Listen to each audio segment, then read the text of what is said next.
It's championship night at Thunderbird Stadium. You're on Saturday Night Destruction.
Welcome to Thunderbird Stadium, Kitsap County, Washington. It's championship night, the night when this 10-event season series, all the points races come to an end. I'm Brent Woolard, joined in the booth by the tattoo of Demolition Derby broadcasters, hey. Patrick, Mr. Mopar Duncan. Pat? Hey, I do what I can. I guess like you're saying, championship night.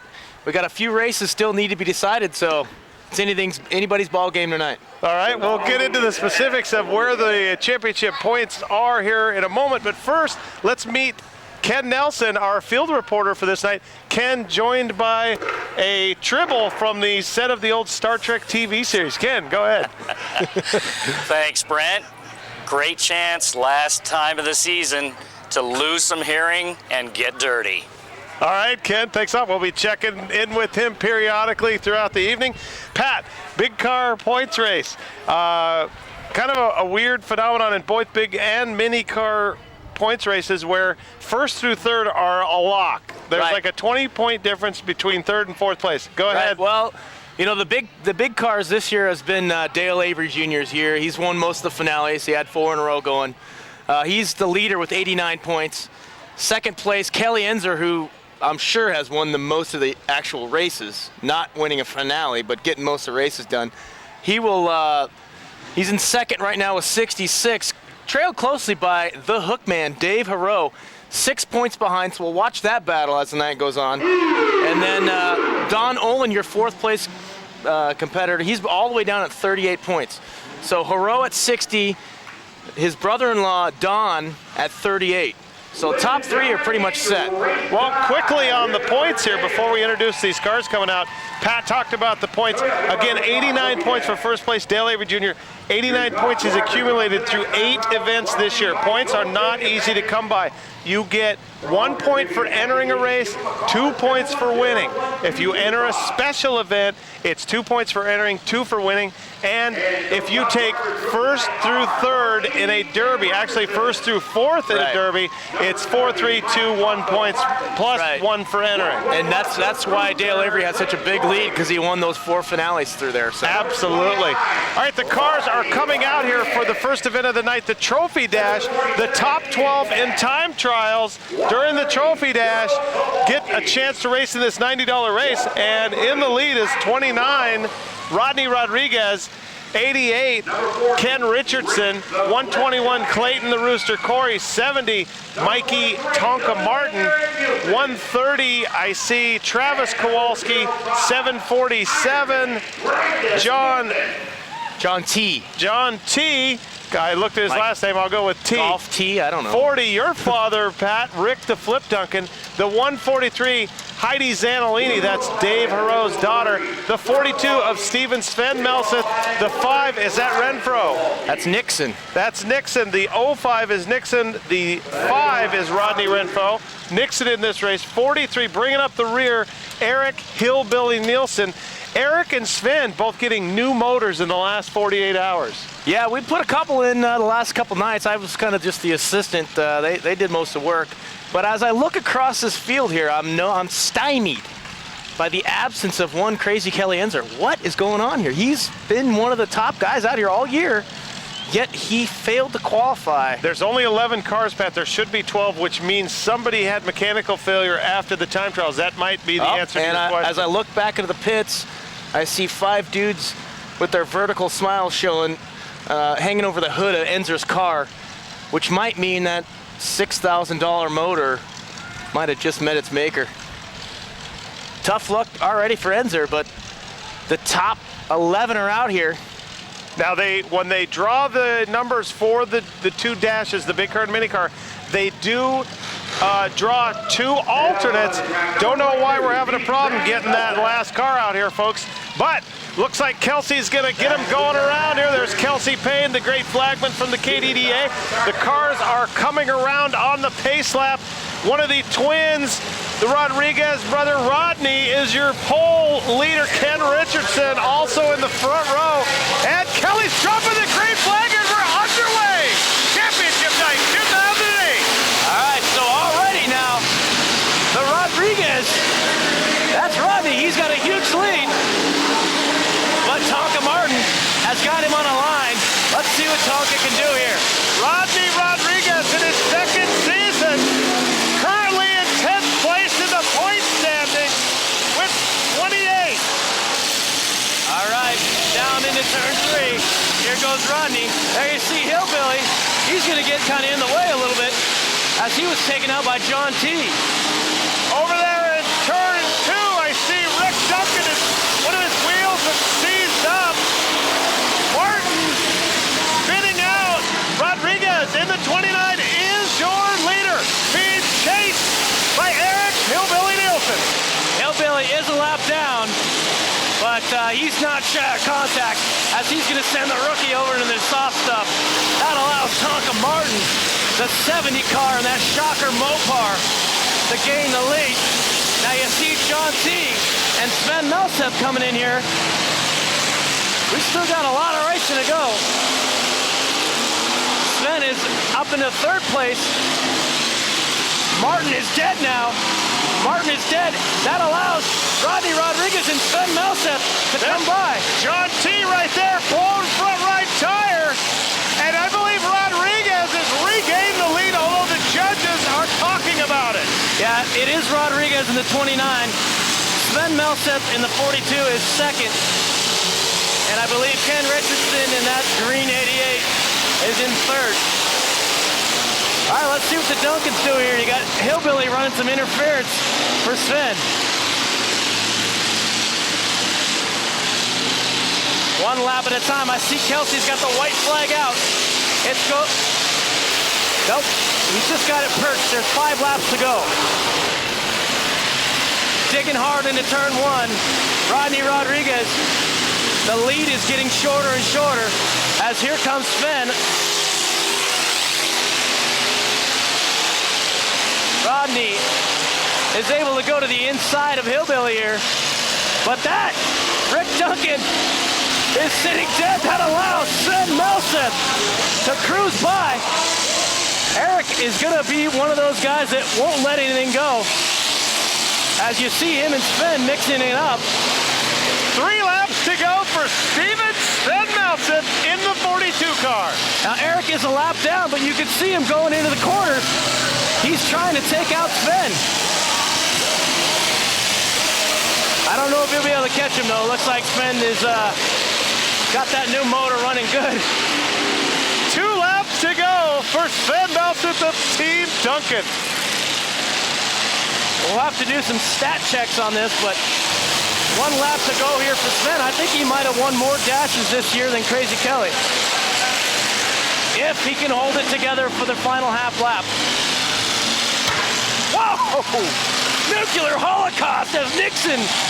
I don't know if he lost a tire. I think he grenaded it. All right, checkered flag for Steven Sven Melsev.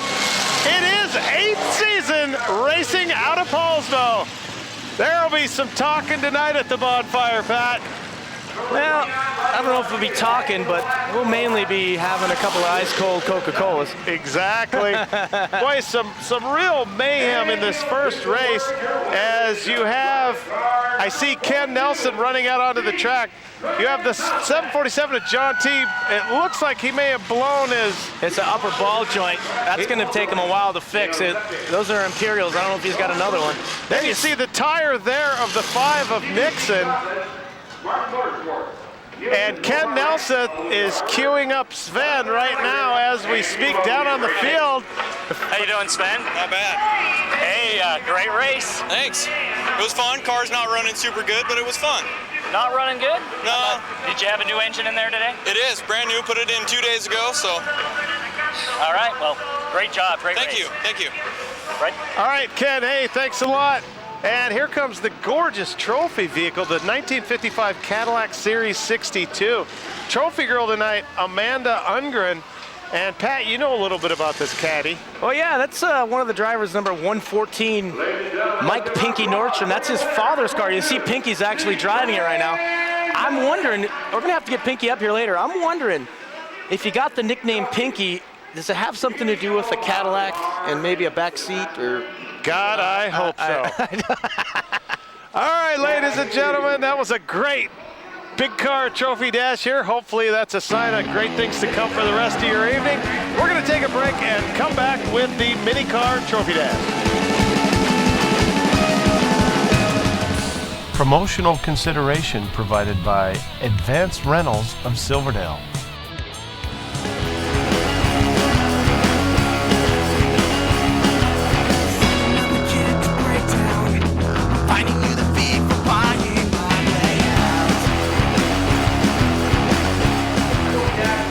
Time for the mini car trophy dash. It's the second of our 2 trophy races. It's a $90 winner. We're getting a little break up here from something. Must be a little bit of interference from the tower. Hopefully it's just us. And let's take a look at our lineup here. The 97 of Rick Smith, the Rickster. The 177 John Witherspoon out of Forks. The 111 Bill Power, the 98 of Steven Sellers, 94 Kevin Smith, 119 Victor the Freight Train. Actually, that's and the 118 we'll get here in a second. We'll catch up as we go, folks. We're underway. Mini car trophy dash. All right, interesting side note, Brett. Your current points leader for the mini cars, Mike Lester, is not in this race, number 63. Second place is Tony Timlick. He's only 3 points behind in the 59. You see him with a pink bumper. So Timlick is going to gain some points here, might overtake Lester. If he wins, he will be tied for Lester for the points race. And folks, the trophy for winning a points championship is huge. And it's a $300 bonus. All right, so Bill Powers in the 111 is your leader, I believe. Timlick in 3rd place in that 59 truck. Here comes Sellers almost plowing into Kevin Smith. As Bill Powers makes his way quickly through there. And he's got 2 guys in between him and Mike Craig. So the 3rd-year racer, I believe, Bill Powers. Bill Power, a rookie at age 44, the phenom here at Thunderbird Stadium, setting all kinds of middle-age crisis records. Well, you know, hey, some people go and buy a Harley when they have a midlife crisis. Other guys start racing derby, you know. That elbow was directed at me and landed squarely in the jaw. Yes, I did buy a Harley. All right, we could have a fire or maybe an injury. We're looking down below. Whoa, Kevin Smith looks like he's got ants in his pants down here. What is going on? Hopefully he's not on. Must have been like some gasoline spray. Wow, he's going insane in there. And the guy's smoking a cigarette helping him. Hey, I'm gonna yell at him here real quick. Get off me! Have him get away with a cigarette! It's right below us here. Pat's yelling at them to put the cigarette down. So the way he was jumping around, it has to be some sort of a fluid. And he's climbing out under his own power. I think he's going to be fine here. And he is getting applause from the audience, as we like to see the drivers pop out. He's taking a steering wheel with him. NASCAR style with the steering wheel. We'll get Ken Nelson up here underneath the booth to interview Kevin Smith. He looks a little upset. What happened, Pat? Well, I don't know. You see inside the car here, his steering wheel's gone, but other than it looking like a Premier disposal, I can't really see any looks fluid. like a regular Derby car to me. It's like I said, I think I made the comment out of Anthony's band. He was trying to get out of there like he was on fire. It might have been, hopefully, one of those invisible fires that Ricky Bobby had once. Well, now that we've gotten the drama out of the way, at least for now, we'll take a look here as Bill Power tries to maintain his leader in this race. And we're back underway. Oh, there's Bill Power, the 111. Now Mike Craig in the 31 is on him, and Timlick is in third. Timlick needs these points. Let's see what happens here. Timlick in mini-car points in second place again, 3 points behind leader Mike Lester. He can cut that deficit to 0 if he can take the lead. And now Craig takes out Powers, and here comes Tony, baby. Mike Craig is moving fast, so I don't know, barring a technical difficulty, I don't know if Timlick can get him. Mike Craig with 37 points. A lot of wins under his belt. Let's see if Timlick can cut this lead here. It's about a 3-car lead right now with 4 laps to go. That was 4, there we go. Timlick unable to gain ground. If anything, he's losing about 2 or 3 feet a lap. And it's amazing considering Timlick has drove a rear-wheel drive pickup the entire season. Yeah, mini cars, the obvious way to go is a front-wheel drive. But, you know, I'm a rear-wheel type drive guy myself. And I don't mind seeing a guy in a truck chasing down a front-wheel drive Honda. White flag is out for the 31 car. Mike Craig. Michael Craig. Last time through the corners, Mike Craig takes the checkered flag. Timlick will be denied a share of the points lead for now, folks.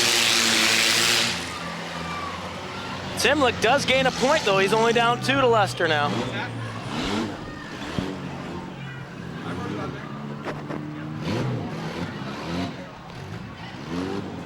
The crowd enjoying some of the rare sunshine here. Washington in September. Well, we're going to have to find out. We're going to have Ken find out what happened with the 94 car after this here. But there you see the 31 of Mike Craig. Really bright day out today. Great day. 70 degrees at time we started recording. Not even just a great day, but a beautiful track. We'll talk about that later. Ken has Mike Craig down on the field. Ken, go ahead. Congratulations, Mike. How'd you feel about that win? Not bad. Not bad at all. You held off Tony Timlick? one of the points leaders, Tony Timlick. Yeah, 111's right in front of me too. I took him out. Yep. Yeah. If he would have got the points, he would have been tied with the lead for today, Yeah. but you prevented that. Good Yeah, job. I'm just trying to get about 4th or 5th. Make it exciting. Yeah. Great. All right, thank you, Ken. And the trophy truck is out. The trophy girl is out. The trophy is being administered along with the signature KDDA hug. And while we got a minute here, let's thank the crew. I'm Brett Woolard again for West Sound Community Television, joined in the booth by Patrick, Mr. Mopar Duncan. Down on the floor with Ken Nelson, we have Louis Zavez taking still photography for us, Garrett Syke directing, Doc Parr doing replay, which we're going to see here in a second. Patricia Ann helping out in the back room, Eric Reichel, Michael Mathis, Matthew St. Carol on camera, and Bigger and McCracken Copeland and Heath Chambers spotting for us tonight. And let's take a look at a replay of some of that action from the mini car trophy dash. This is the Kevin Smith help me Oprah, help me Allah. You know what I I'm think on happened? fire. You know. Is he was stuck between turns 3 and 4. When you're looking at him in this shot, he's moved about 30 feet. His car was dead. I think somebody nailed him, and this is super slow-mo. I think somebody nailed him, pushed him over here, and he's upset. Although there is some fluid down here on the ground below us. That I've had some upset moments. I don't know. I mean, everybody does things their own way, but normally you give the guy the index finger. I'm gonna whoop exactly. you in the pits. He seemed like he was like I said, ants in his pants. I agree with you, Pat. My first instinct was like battery acid or gasoline. Right. One of those two. But we're just glad he's okay. Folks enjoying the sun and the racing here at Thunderbird Stadium, and we'll be right back after this.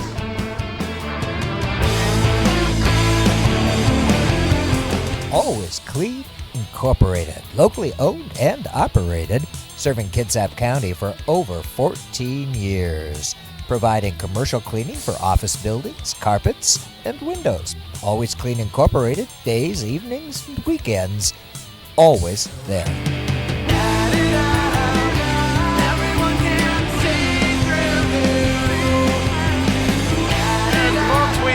Ken Nelson in the pits with Kelly Enzer, the driver of the 47 car. Go ahead, Ken.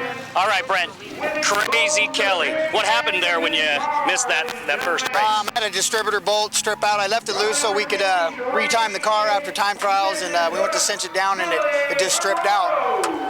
So you seemed pretty angry there. You missed it by about 5 seconds coming out there. Not angry. I mean, they held it up as long as they could for me, and I appreciate that. You know, like I said, they waited for me as long as they could, and I missed it. And you know, we'll get them next time. So, Great. So Ken, does he have it ready to go for the next race? Do you have it ready to go for the next race? Yes, we're ready. All right, they are ready. John. Yes. Hey, what happened out there on that race? Made a couple laps, and I took a on somebody, and when I turned him sideways, it ate my tire, and it just folded over on me, ripped through the studs. So here we are putting another tire on. We got a little tire difficulty the way the car's, but we're gonna straighten her out, and she'll be back out next race also. Great. Hey, you were kind of flailing out there, according to my broadcast partners. Well, I was trying to get the tower guy to acknowledge and tell me what was going on. There was a couple guys standing up there next to the flagman, and I was just looking for some idea of what was going on. Was a ball joint busted, or could I just took off and kept going and left the tire on the ground? If that was the case, and I knew that, I would have just nailed it and kept going, trying to win that race. Sweet. I didn't know, so I couldn't go. All right, well, good luck in the future races. Great, thank you. All right, thanks so much, Ken. So some drama heating up here early. We only have 2 events in the books. Yeah, and like you heard, Enzer's having car problems. He's ready to go. So look out for him in the next race. John T's got a hot car tonight. You seen Big Pinky Nordstrom kind of blocking our view there right in front of him. I don't know what he was doing back there. The Big Pink, I believe Junior Sukut was in that group too. Now rollover's coming up right now. And we'd like to thank our sponsors for this year as 2008 is coming to a close. Olympic Artworks, doing a great job at the design artwork for the DVDs we've made this year that are available on derbygarage.com. Go to derbygarage.com, and once you've placed your order for Demolition Derby DVDs, t-shirts, shot glasses, hats, bumper stickers, anything you want, type West Sound, one word, into the checkout, the discount code box at checkout, and you will get 10% off your entire order. They have KDDA Derbies from 2006, 2007, here 2008, as well as our Rock Springs, Wyoming DVDs from 2007 and 2008. Both Rock Springs, Wyoming DVDs, 2 DVD sets loaded with special features. All of our DVDs have very easy to use menus, bonus features, and they're a lot of fun to watch. Definitely, like you mentioned, the Rock Springs one, we just got back from that. Killer Derby, those down there, they don't run the heat races, which, you know, I do kind of like because I win them sometimes up here. But down there, they have 2 nights of Derby, all finales, you know, just smash and crash from the get-go. So check those out at derbygarage.com. You see the Chicos doing a little do-si-do, getting ready for the rollover. You got the group of car roller overs there. Now, when we talk about rolling over cars, Brent, you might remember the main event from the Rock Springs Derby. One of the guys got flipped over. That was Tyler Sams. Ended up on his roof in the finale, and it took him like 25 minutes to get the car over because they brought a backhoe out and like chains and stuff. They need to see how it's done here with, 3,000 pounds of American beef and just roll them over, In Rock Springs, they use backhoes, forklifts, and other things to get the cars off the tracks. Here we use tow trucks. And like Pat said, they don't get a lot of rollovers because all they do is derby. They're not doing a lot of high rate of speed turning type situations. So when they had the rollover, it wasn't their first, but they certainly acted like they really didn't know what they were going to do. It was a nice break for us up there in the booth, but we're watching it going, all right, what are they? They're bringing a backhoe. Yeah, they got 20 guys and roll them over. It's that simple. But there's our backhoe right there. You see Kevin Little Dog Smith. We need to get him up here for an interview with that Black Dog Racing Levi's jean coat in the middle of your screen. Now your points champion is going to be the 6 car of Jack Etchells, having one heck of a run in rollover this year. He has such a huge lead, as you see Kelsey getting ready to wave the first driver on. Jack Etchells has a 38-point lead on the field. And here comes KC Straight in the 24. He's in 3rd place right now. A great rollover. It's gonna be a 720, 10 points. KC Straight adds to his total. That will catapult him from 3rd place rather to 2nd place and increase the size in his trophy by about a foot. Ken Nelson has got the mic inside Casey's car. He's got the squirrels running back in there. Now, again, remember we talked about Casey's calibrated rear tires. You see, he does that on purpose. It's angled like that to get the proper grab at the moment of impact with the ramp. If he would have been able to whip that car sideways on that last one, he could have had a triple right there. I'm not going to judge his style because he does great work, but he's saying, better than I am. Yeah. So. And he needs about a 4 roll here. He needs a world record is what he needs. Right. He needs to set the record right here, take the lead, and make Etchells have to fight for that 2nd place. KC Straight's been doing this for a long time here at Thunderbird Stadium. Yeah, we need to dig into the archives. They got some old videos from the early 80s of Casey. They're quite funny. Here comes Casey through that sunlight that you see there, and another roll. It's going to be a 7-8 pointer. Look at his roof. It's peeling back. It's a can opener style roof he's running on that Honda. And there you see the way we roll him over. Think you're going to retire this? No. The roof's coming off. I believe he was asked, don't you ever get tired of this? That was great. And you saw the crowd there. Fan favorites giving KC applause right now. Rollover, definitely a fan favorite sport here. Now we have Etchells mic'd up, and let's see if this is him, and I believe it is. You're hearing right now inside the 6 car. Here he comes. And I'm gonna let him take it away from here.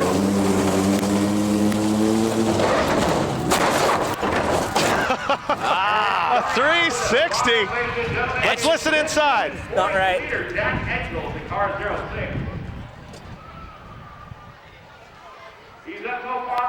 No. Vehicle.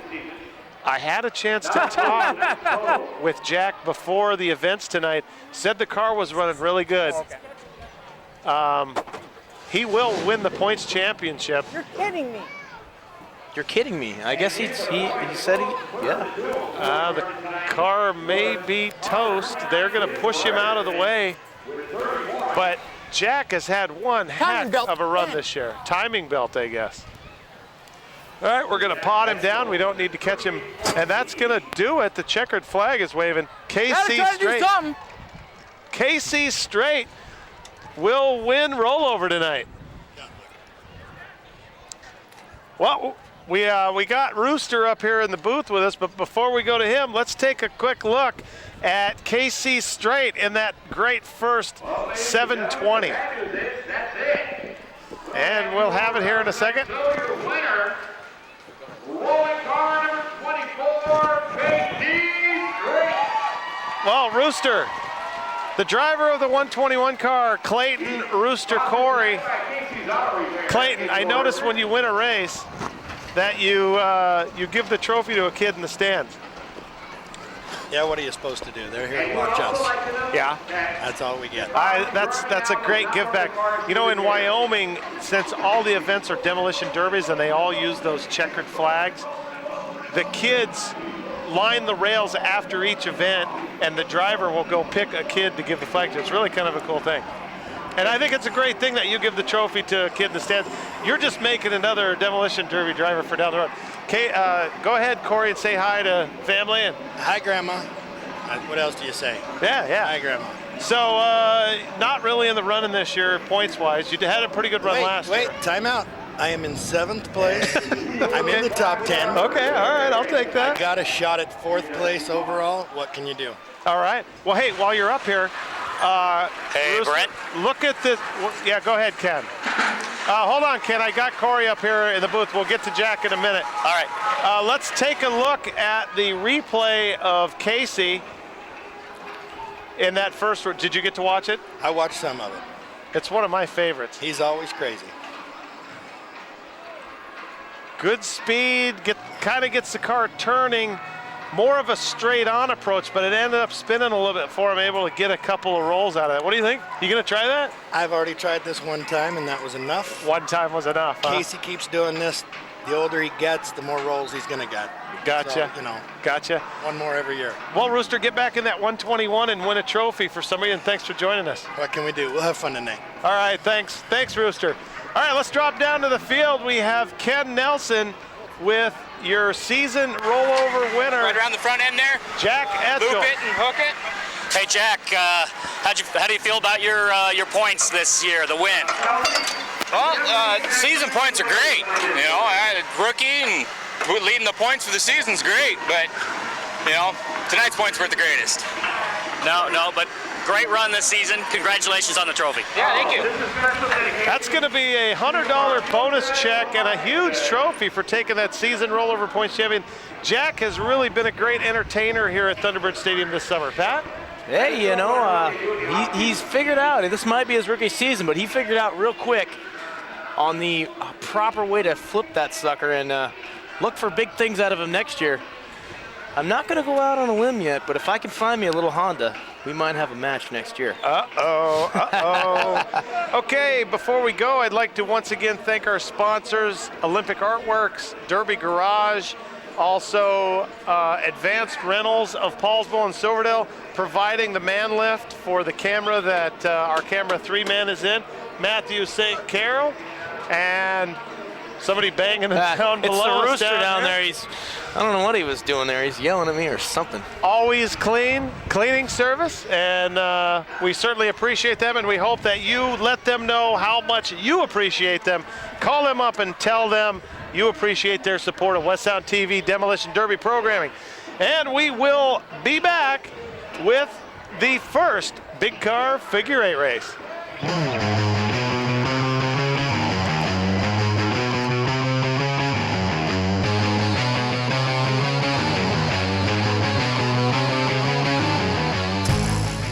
DerbyGarage.com. DerbyGarage.com for DVDs, novelty, gift certificates, and clothing. Purchase the Saturday Night Destruction series under the West Sound TV Manufacturers section. Enter West Sound TV in the discount code box at checkout. Get 10% off your entire order. DerbyGarage.com.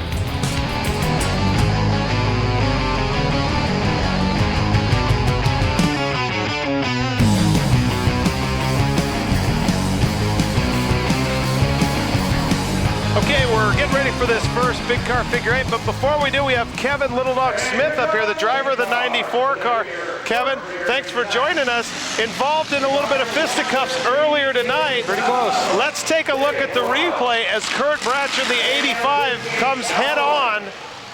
And this is what we thought you might have had some gasoline on yourself. You'll see Bratcher coming around here behind Bill Power. He spins him out, and you're right there on the right of the screen, and it's jump shot right there and nails you head on. Well, as you can see right there, my steering wheel popped off of my arm, and when I tried to put it back on, I got my leg pinned between the gear shift and the steering wheel. Ah, so there was some pain involved. Oh, just a little. All right, well, Kevin, thanks for joining us. Glad we got that out of the way. We got this figure 8 to call, and we'll check up with you later. All right.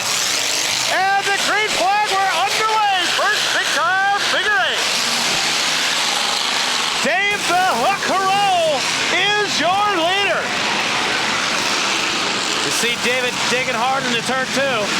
He's got a sizable lead built up, but the 220, 221, whatever it takes, Jeff Harris is in second. Dave Hero, third place in your season points championship. He's 6 points behind Enzer at this moment. So a win here would be a huge boost to Team Hero. Dave Hero having a great year here in 2008, right until he hits the tire in turn 4. Fine fashion as we buff his ego a little bit, and then he introduces himself to Mr. Goodyear. And that puts the 221 of Jeff Harris in his 8th season out of Port Orchard in the lead. That took a little bit of races this year for Jeff to get his car running right, but he won the A-Dash, or as it's called now, the Dash race last weekend here. Jeff Harris, sorry Pat, Jeff Harris hung up on Don Olin. I think that's Royce Rodriguez now on the inside. Looks like Royce Rodriguez in the 28 is your leader. Royce and his twin brother Rodney both in this race, driving the 28 and 29. Harris smoking his rig up, trying to get it off of Olin, but it is too little, too late, as Rodriguez has 4 laps to go. You see Rodriguez coming up on some lap traffic. That's Mike Harden in the 84. The Reaper, if you will. Good to see him back out here. There you see Mike on the inside. He comes up here all the way from Tacoma. I know Dale's Delivery Service sponsors him with some gas money to get him out here on the track. Oh, Rodriguez nails the Reaper. Beautiful shot. Rodriguez got that Mopar running strong. As they see the smoke screen set up by 221, Jeff Harris. It doesn't smell too good up here in the booth. And you just saw flagman Kelsey Payne showing the 2 sign. 2 laps to go for Rodney Rodriguez. No, that's Rodney Rodriguez. Sorry about that. Actually, I'm wrong. It's Royce Rodriguez in the 28. White flag is down. We've been wrong all night. Royce Rodriguez, that's okay, they're twins. Let's just call him Double R. I ran into them at All-Star Lanes in the bar, and they were celebrating their 29th a couple weeks ago. So congratulations, boys. As a couple of rookies come out here and make a big statement. And right on, Rodriguez. Congratulations, Royce Rodriguez driving the 28 car. Royce is currently in 13th place at 24 points. That will vault him up to a tie for 12th. Nice looking race there as things just kind of weren't right there for Jeff Harris. And Royce stuck with it, passed him on the inside, and there was no looking back. Now, Rodney Rodriguez, the 29 car, is a first-year driver. Royce is a sophomore here in his 2nd season, and Ken Nelson has him on the floor. Hey, Royce, congratulations on your win. Thanks. Yeah. It's great racing out there for the figure 8. How do you feel? Feel awesome. It's great. Ask him how that 29th birthday party was. I was pretty banged up last race. How was that 29th birthday party you had? Oh, that was a mess. As it should be. By the way, you've been vaulted into 12th place with that win. Woo! All right. 12th, that's awesome. Yeah. All right, thanks, Ken, and congratulations, guys. Trophies being handed out there. And we'd like to also throw a shout out to the good folks at Crazy Eric's makers of the finest gut bombs in all of Kitsap County and into Mason County. There's Crazy Eric's right there. Several locations right here at the fairgrounds and Navy Yard City and Belfair locations. Go visit them for lunchtime, folks. And if I might add, get the extra onions. They're killer. Oh, definitely. Killer. And they don't have relish where they sell the burgers. Get your burger, go to the hot dog one, then get the relish. That little inside track there on Crazy Eric's here at Thunderbird Stadium, Silverdale, Washington. We are going to take a break and come back with a mini car figure 8.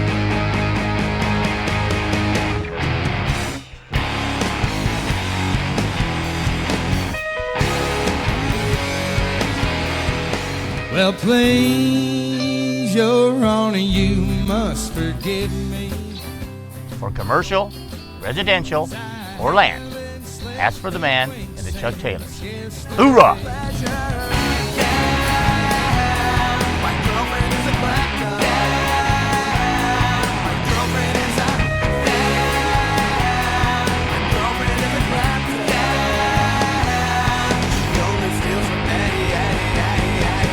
Welcome back, folks. It's time for the big car figure, or mini car figure 8 rather.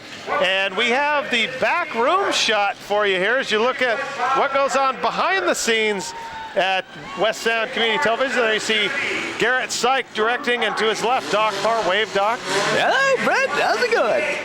Doc doing replay duties for us tonight. Here's the cars coming around on the pace lap here for this figure 8. Your pole position, Scott Carter, 190. Mikey Stevenson, 63 after Darcy Lester, 153. Vincent Lee Morris. We'll get to the rest of them as we go, folks. And we'd also like to say that Vincent Lee Morris in the 153 is hot wired. You see down in turn 1, a heck of a pileup as Scott Carter and Darcy Lester come together. Now the 770, that's Bruce Harvey. We called his name a lot on whaling days. His car's vaulted to the lead. 153, Vincent Lee Morris is hot wired inside the car, but unfortunately he is out. As the Madden curse of D-Derby continues, anybody that gets mic'd up seems to have problems. But there's no problem on board the 770 of Bruce Harvey. Half a lap lead. Bruce Harvey enjoying a huge lead in this race. The next closest competitor is the 168. 168 being Tim Euler.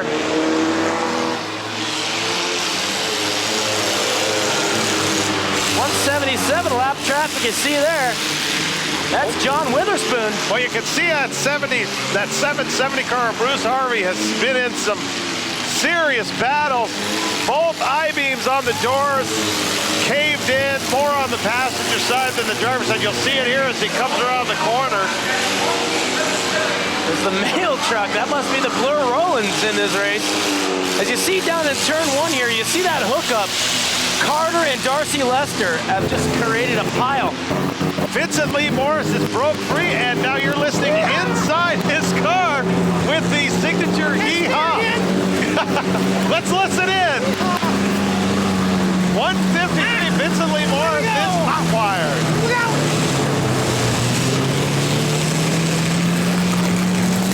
Vincent having some problems with that front right wheel. Does he have a front right? Yes. It's flat though. Vince, a veteran out here in the mini cars, been out here for several years. Every race he's here with cars.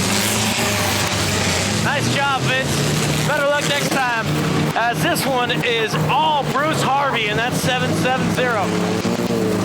White flag is out this time by. Here we go, woohoo! Boy, Vincent has fun out there, doesn't he? Hey, if you're not having fun, you're not derbying. White flag, 1 lap to go. I'm just kind of curious though. When I race, I mean, there's no microphone, but I am lockjaw quiet, foot to the floor. How is it that everybody that gets the mic is all of a sudden laughing like there's some sort of Mario character? I don't know. It's great. I love it. Checkered flag. Congratulations goes out to the 770 of Bruce Harvey. Oh, and Morris Torrens Harvey at the checkered flag.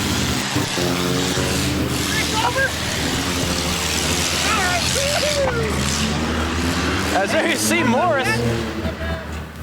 You can hear on board. Woo-hoo. All right, enough of that. I'm joined up here in the booth by the driver of the 114 car, Mike Pinky Nordstrom. Mike, what's up, buddy? How we doing tonight? Hey, we just got a question here. We were talking about that 1955 Cadillac. Tell us a little bit about that car. That was originally Grandpa's car. He bought it from my grandma in Reno, Nevada in 1955. So an original family car. Yep, been in the family since new. There you see it coming onto the track. Does the pink paint job have anything to do with the pink nickname? Is that? No, unfortunately it doesn't. Okay. Just a coincidence, huh? I was wondering because I saw that, and then all of a sudden the lights clicked, and I thought pink Cadillac, Pinky. Yep. Makes sense, doesn't it? The wrong shade of pink. All right, you see the trophy girl, Amanda Ungren, giving it out to 770. Mike, how have you been doing this year, Derby-wise? Have you had a couple of races? Yeah, we've been having a pretty good year. I planned on being here tonight. Obviously, I wanted to. Didn't get the wagon quite done. This is the most races I've ever done in a season. I'm at 9 already. All right. Done some traveling this year, some different shows, and I plan on being here on the 20th for the 10-on-10 race versus Monroe. Again, yeah, the 20th out here, we'll have that big Monroe Challenge. Mike travels all across the great state of Washington, does derbies everywhere.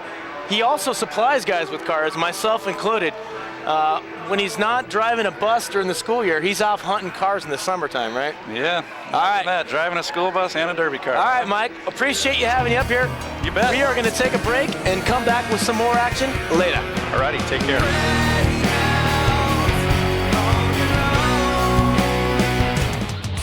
Promotional consideration provided by Advanced Rentals of Silverdale.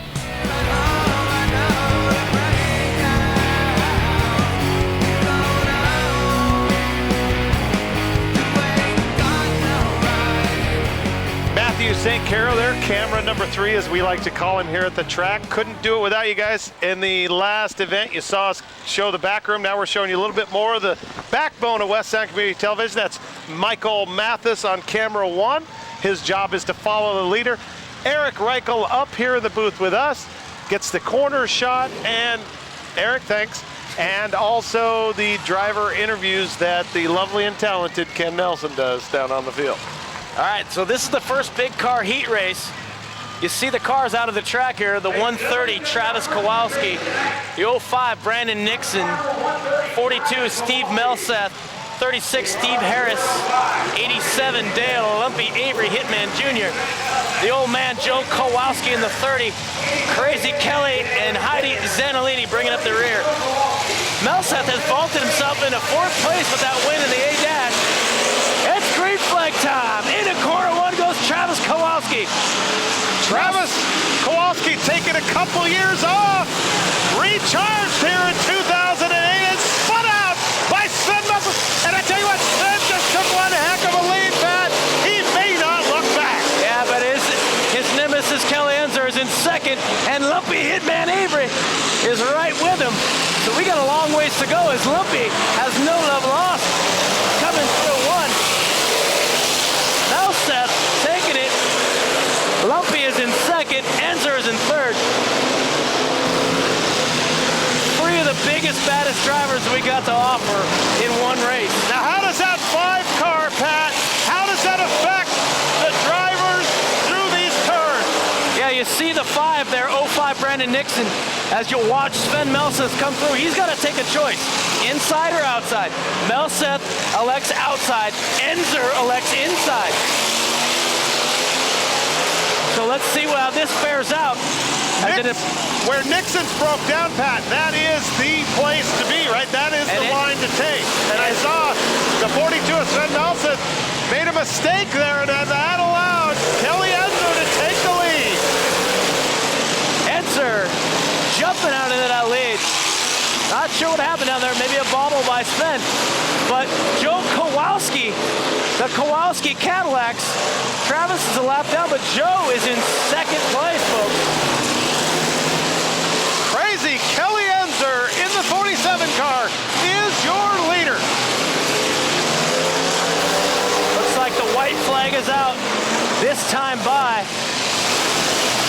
the crazy one, Kelly Enzer, big chase by Joe Kowalski.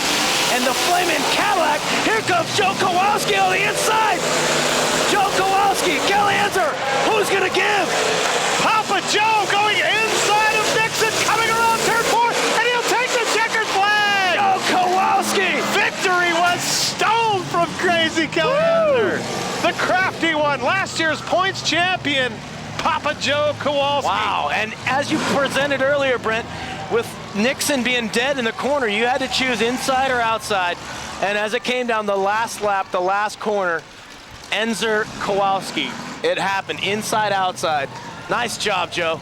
And you know, the thing about this, where the Nixon was broke down, is that is the normal line that most of the drivers will attempt to shoot through those turns. And to win a race with these good drivers out here, folks, you can't just dilly-dally through the turn. You have to spin through those turns, and as you see Kelly doing in the background there, and we'll talk about it a little bit more here as Ken has Papa Joe on the field for an interview right now. Hey, you took some points away from Kelly there, I see.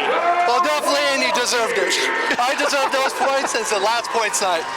Excellent, excellent. Yeah, you kept him from coming close to, or kept him from getting a cushion on Dave Rowe.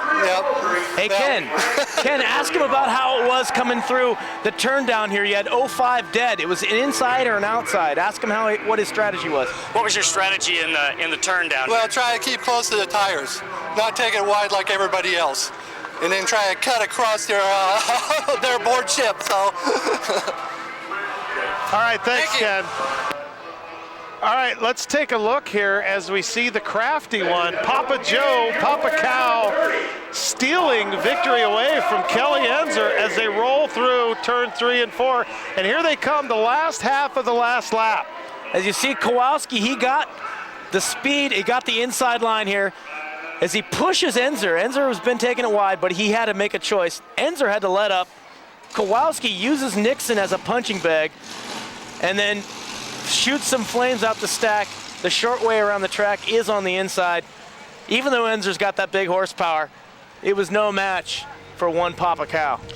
Joe Kowalski certainly showed some skill there in that first big car heat race. We will take a break and come back with the mini car heat.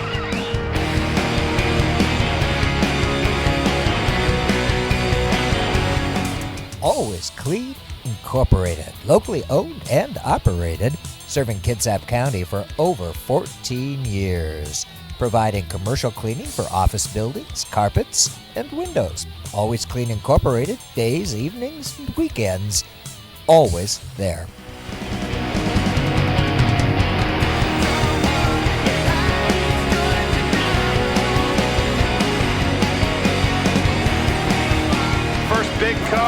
First mini car heat race rather. Rick Smith is your pole position driver, the 118 Mike Wilson. On the outside, the 22 new driver we don't have, the 63 Mike Lester, 111 Bill Power, the 16 Mark Armstrong, 119 Victor Trent, 31 Mike Craig, the 59 of Tony Timlick, and the 711 of Rick Hicks. Bring it up the rear. As we stand right now, 1 and 2 mini cars. Points later, Mike Lester was 75. Tony Timlick is second place with 73. So take a look at the 63 and the 59 here. As Lester is getting spun out early, that's going to allow Timlick to catch up. But right now, it is all 97. Rick Smith. Rick Smith in the 97 is your leader. Being chased down and overtaken by the double deuce of Double Deuce. We have nothing on him, the Phantom mystery driver.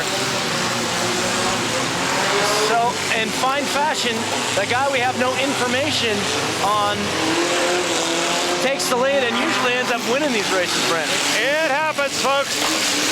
Sometimes you get drivers checking in right at the last minute and we're not able to get the data. We'll see how it works out. Luckily, we have field reporter Ken Nelson, so if he does win it, we will introduce him to you. All right, so this points battle, Lester is way out of this race. Timlick is making his way through the field. Timlick right now is in 5th place. It looks like Bill Powers running on a donut on his left rear. That won't last very long. And now Timlick goes from 5th to 4th, and he's got Powers in his sights.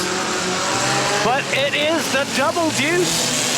The bust hand in blackjack, the 22, leading the field. Rick Smith, the 97, is not gaining any ground. Timlick overtakes Powers for 3rd place. White flag is down for the double deuce. Last lap now. Taking it hard to the inside. The neon toe chain you see on the front of that car.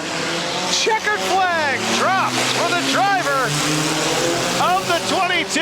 Looks like he's sponsored by Kart Tracks. He's a rookie, and he's using electronic fuel injection. That's what the R and E on his signboard mean. Also sponsored by Yank Apart, and something there on his hood I can't quite make out, but Ken Nelson will be out there shortly. And there's Rick Hicks, the 711, having some rear end problems.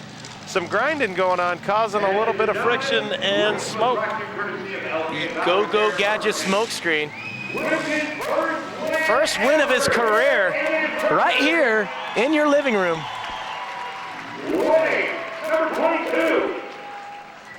And we're waiting. Even the PA announcer, Kevin Buckles. Dave Van Kirk. All right. Ken, you'll have to do the complete intro. Ken, turn it back on. You had it off. All right, you're on, Ken. I'm here with JD Van Kurt. And you've just got your first win. How do you feel? It feels great. Feels great. It's the second night out here. I can't complain. This is just a blast. All right, congratulations. Thank you. Hey, Ken, why don't you talk to the trophy girl right there in front of you in the white shirt? That's Amanda Ungren. All right, guys, I've got the 12-year-old Amanda Ungren here as the trophy girl. Hey, Amanda. How did you end up as the trophy girl? Well, I've been the trophy girl since the Whaling Days Derby, so Richard Starr came up to me. He's like, "I'm a trophy girl," and I said yes, so I've been trophy girl ever since. Who's your favorite driver? 116, Junior Suckett. And you'll be rooting for him tonight, I suppose. You bet. Is he? He's in the final event, I guess. Yep, he races big car. Sweet. Nice talking to you, man. Thanks. All right, thanks so much, Ken. Again, Amanda Ungren. And do these people want to see a replay? I think they do. Or do they want a burger? What do you want to do? I want a burger. I want a burger. Sorry, we're going to look at a replay. I want a burger. I want a burger. Nice, though. Crazy Eric's there. Here comes some action of mini cars going through a turn. That's Smith and the 97 was in the lead. It's about this next corner where the 22, forgot his name already. JD Van Kirk. JD Van Kirk. Right here, the white car in the center of your screen is going to pass him on the inside, making a veteran-like move. And he will not look back. And after this, this is his first trophy. And you know, as a matter of fact, as we're getting ready for Play Day here in 2 weeks, Play Day on September 20th this year, anybody can come out and drive. I will be driving. Kevin Smith, Little Dog, has offered up the 94 for a little mini car action. Nice. For your play-by-play demolition derby commentator, Brent Woolard. Well, now that you mention it, I know a couple mini car guys myself. I will be in that race with you. I'll find somebody to give me their car. Uh-oh, I see trouble on the horizon. All right, we're going to take a break here and come back with the second big car figure eight.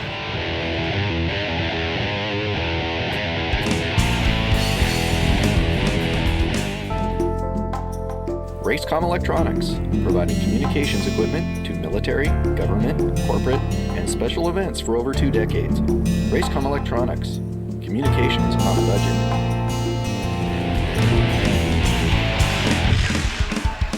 The first round of racing is in the books. It's time for round 2, second big car figure eight race. In the pole position, the 121 Clayton the Rooster Corey. You saw him up here for an interview here back during the rollover segment. The 54, Dave the Hammer McCarroll. Check that. Axel Harp in the 54 rather. 40, Rick the Flip Duncan. 113, Dave the Hooker Road. 29, Rodney Rodriguez, 56. The Alex Hill, 77, Bria Steele, and the 28 of Royce Rodriguez. The Rodriguez brothers back in action here. Second Big Cobb figure 8. All right, so right off the bat, Axel Harp and Clayton Corey coming into turn 1. Rooster gets spun out by Rick Duncan as Rick Duncan just lost his control arm. Good night, Irene. Axel Harp in the 54 is your leader. Harp and Haro down into turn 1. Let's let them spread out a little bit here and see if we can get some across the middle action. I'm not doubting one bit we'll have some action here in about 1 lap. Let's see if Axel can keep his foot in it. Oh, and he knew he needed to get through there in a hurry. And there it is! David Haro meeting head on with Axel Hill. 1 man down. So Axel Harp, a relatively easy Sunday drive here. I'm pretty sure my blind grandmother can bring it home at this point.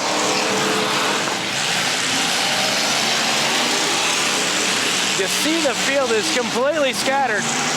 Rodriguez is going to go for a tire ride. Alex Hill just about spitting him out. Axel Harp having a pretty good run here. He's flying around out here. He's not letting off at all as he's got a huge lead. 4 laps to go for Axel Harp in the 54. I'm not even sure who second place is. He's got such a big lead. Oh, here it comes, and Rooster actually holds up. An un-Rooster-like move. He could have tagged the 56 of Axel Hill. Yeah, but if he did tag him, his car would have been done. Rooster's car was ran last week, placed in the finales, brought it back on its last legs for tonight. So, and that's a chain and go from the charity event derby 3 events ago. Exactly. So not many hits left on that car. As Axel Harp making quick work of Bria Steele down in the turn 3. Axel Harp trying to find first gear as he's kind of taking it easy like Sunday morning. It should be noted that the 56 of Alex Hill, Alex coming over from Kent for this race.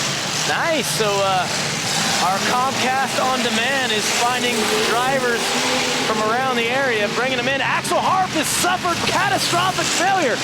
He waves Rooster as Rooster blows up. Rooster is steamed out. White flag. Axel in trouble. We're going to have to go to the judges possibly for this one, folks. Axel is trying to putt it around. Bria Steele getting a little wild into the corner. I think it might be Rodriguez. I think it might be Royce Rodriguez in the 28. Maybe. We'll have to see. Axel will be able. He's dying to see the fluid there from the Rooster. Looks like a Back to the Future flame movie there. As it looks like Haro. Royce, that's Rodney Rodriguez taking the checkered flag. No way. Out of nowhere, Harp suffers some technical malfunctions with his engine, and that allows Rodney Rodriguez to move in for the W.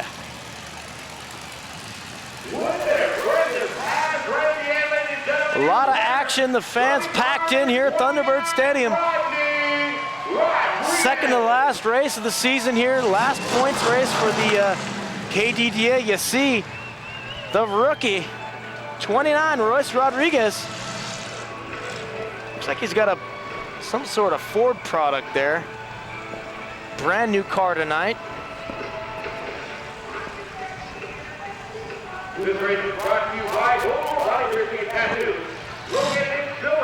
That's a pair of figure 8s for the Rodriguez brothers. Nice. One won by Royce, one by Rodney. So he awaits his moment in the sun with Ken Nelson. His moment in the sun with Ken Nelson. Look at Ken. Ken just came from the bush in Australia. He was kangaroo hunting and joins us now on the field. Here we are again. How you doing? Good. Hey, Ken, they're twins. It's not the same guy. Oh, dude, you got me fooled, man. You're twins. Oh, yeah. 29. Okay. I'm with them. -1 is what I was with before. 29 -1. No. Did you go to your brother's birthday party? Of course I did. Was it your birthday, too? It was my birthday as well. All right. I was just checking. Nice. Maybe a couple minutes later. I don't know, earlier. Let me get my trophy. All right. All right, and that one will go down in one of the worst driver interviews in the annals of West Sound Community Television's coverage of the KDDA as we look at your dad's 40 car. Pat, is that recoverable in the night of a derby? No, it's done. He lost the control arm on the right front there. Him and Sven worked feverishly into the wee hours to actually construct a control arm because we didn't have one for that style of car. Different than the regular Chrysler. So it worked for a race and a half, but no mas. No mas. Remember, folks, you can get this show on Comcast Video on Demand. Select Get Local, Around the Sound, Demolition Derby, and you can watch 5 Demolition Derbies that we've put on this year. Let's take a look here at a replay of some carnage with a capital CAR. And that's Clayton the Rooster Corey right before the replay goes dead, blowing his coolant system somewhere between the radiator and the internals of the engine. And you look at that beautiful 1955 Cadillac Series 62. And Ken's interview, I think, affected the equipment there during the replay. Ken, you're gonna have to work on that one, buddy. And we're gonna take a break and come back with the second Mini Car 8. And Ken, you know I'm only kidding.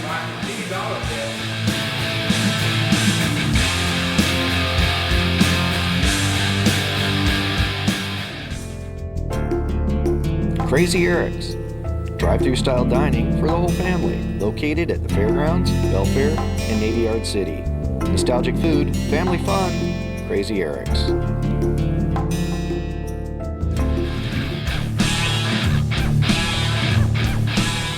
As we get ready for the second Mini Car Figure 8 race, we've got a special guest up in the booth. Future Demolition Derby trophy girl, Brianna Woolard. How you doing? Good. You want to say hi to anybody? Over there. Hi. Mom or grandma or something like that? Hi, Mom. Okay, great. So we can tell you're not going to be a broadcaster, huh? The mini cars are coming around here for the Figure 8 race. What do you think? Who's going to win? I don't know. You don't know? The 777 is your pole position, and that's Matt Cadius, and he is still in the lead into turn 1. We'll have to see. He's a rookie out of Belfair, but he's got a pretty good head start here. Although he's being tracked down by Steven Sellers in the 98, and then spun out by the 770 of Bruce Harvey. Sellers opening up a huge lead here in this second car, Figure 8.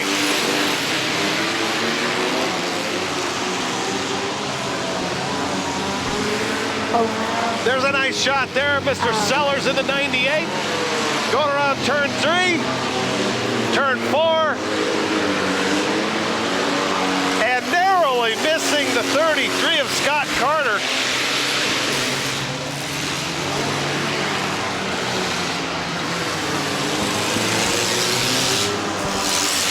I will snap my fingers and magically Brianna will be replaced by Patrick, Mr. Mopar Duncan. Pat. Hurrah. What do we got, 770 again, Rick Hicks? Right now, we got Stephen Sellers, 98 in the lead. Oh, Sweet Hands' kid. We got 5 laps to go. That's some across the middle action. There goes Steven in there. Couple of close shots here, Pat. Let's see. Actually, the 77 or 770 of Bruce Harvey is your leader. And then Sellers on the inside doing his pinball wizard move. Take it over the lead as you predicted 1 lap ago, Brent. Sponsored by Canopy World and Lou's Mustangs. Steven Sellers 3 laps away as he gets taken out by Bruce Harvey. Harvey looking for a second win of the night. There's a fire on board. The mail truck is, I can see it. That went out, no harm here, as it's going again. Sellers leaves a piece of body molding in turn 1. Nice. The 770 of Bruce Harvey still in the, there's the body parts right there. Sellers had a shot at Harvey, but unable to connect over by turn 3. Sellers has got a heck of a head of steam here as they come through the middle. And Sellers picks that body part back up. Harvey has the checkered flag. But now Scott Carter in the 33's in the way. He makes quick work of him. Harvey will bring this one home here as he rounds the last turn. Kelsey's got the checkered flag, and it is down for Bruce Harvey in the 770. Congratulations, Bruce. Second win of the night for him, I believe. We had him that first heat race. I believe he took the win as well.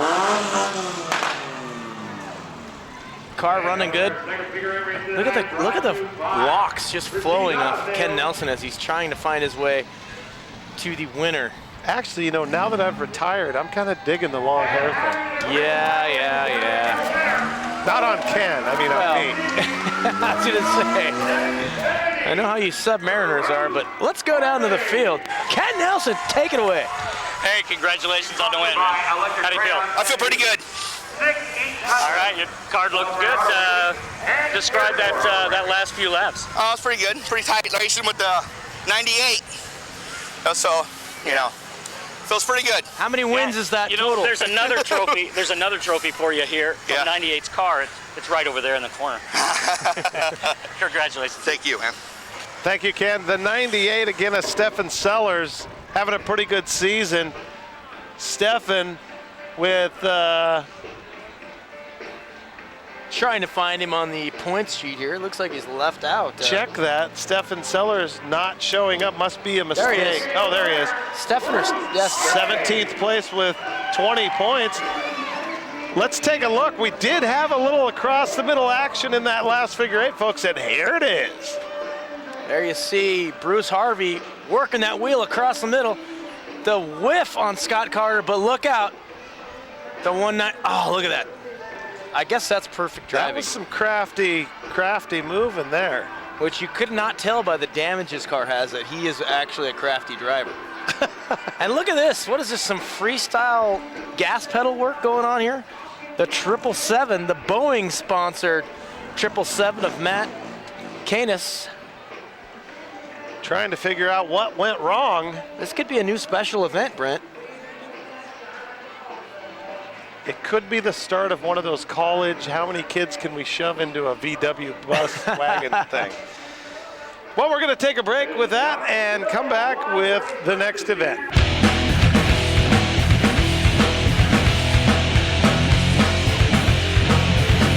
DerbyGarage.com.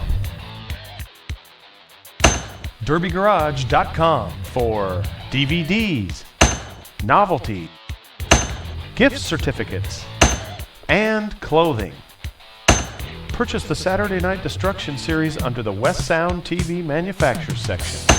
Enter West Sound TV in the discount code box at checkout. Get 10% off your entire order. DerbyGarage.com.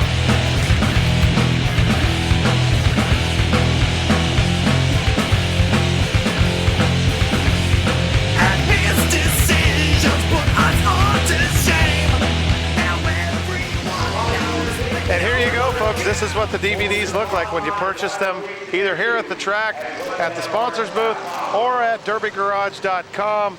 West Sound in the discount code box at checkout, 10% off your entire order. Have we beat that drum enough? I think we have, but hey, one more thing. The patented winning flag from the Wyoming Derby. Chuck Tipton, check it out. I'm telling you, this year's show will not disappoint. Rock Springs, Wyoming. Cowboy Crash 2008. Pick them up at Derby Garage, and let's bring the cars around as Jeff Harris and John T are up front. The 84, the Reaper. Michael Harden and Sven Melseth in the second row. Dale Avery Jr., Heidi Zanolini, who is mic'd up in the third row, and Steve Harris and Crazy Calienzer bringing up the rear.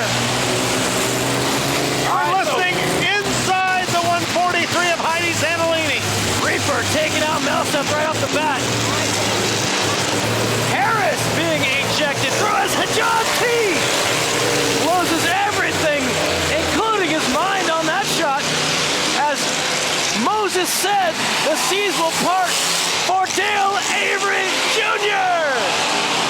My goodness, what a first lap. So it's Lumpy Avery. He's gonna come by. Lap 2, John T is in the way. Steve Harris in second place.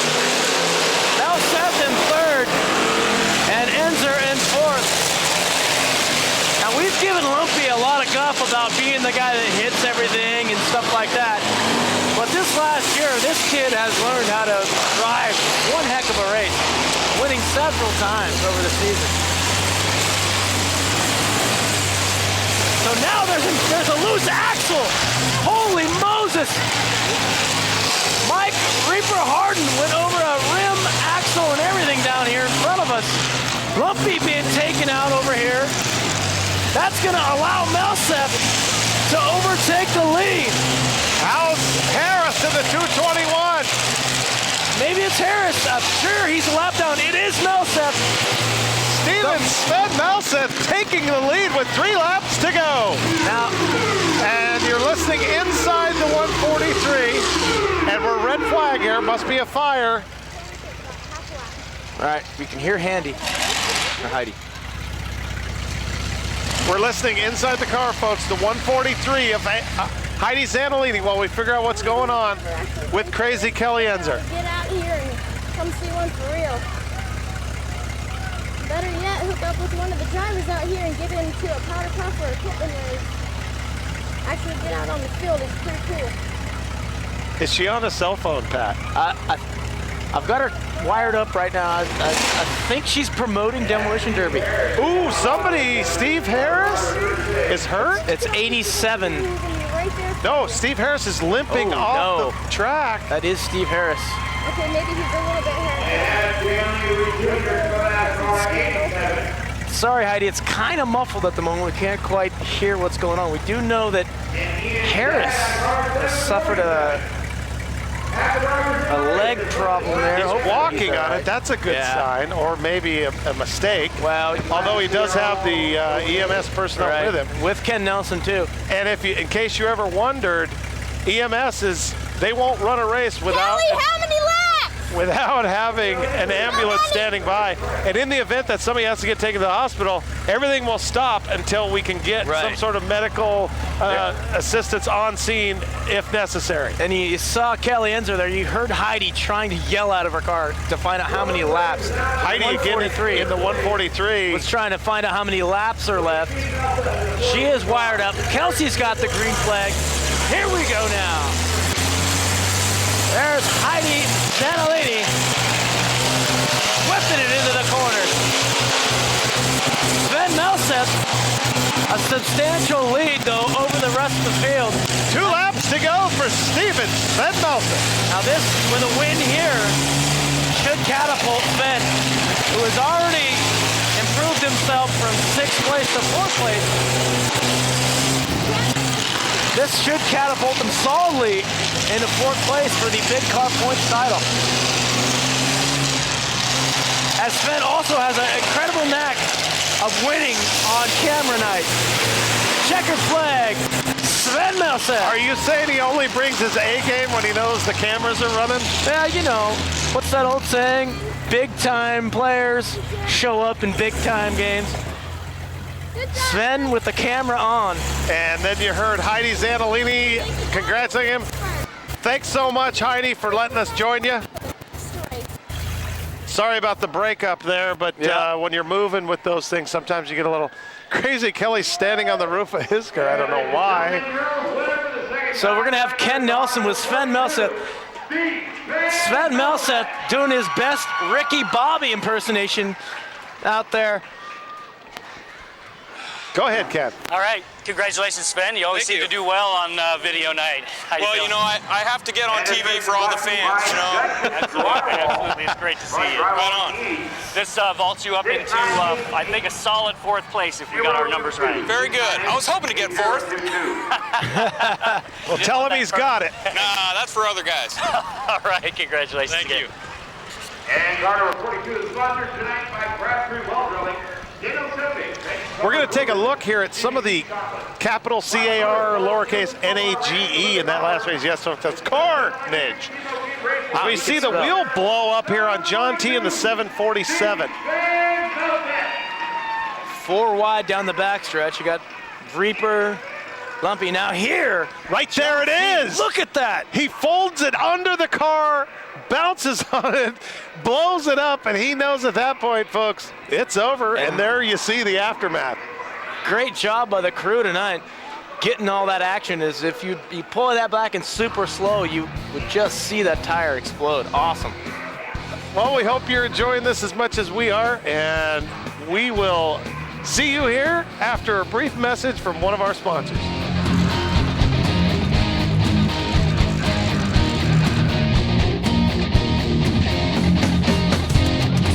Promotional consideration provided by Advanced Rentals of Silverdale.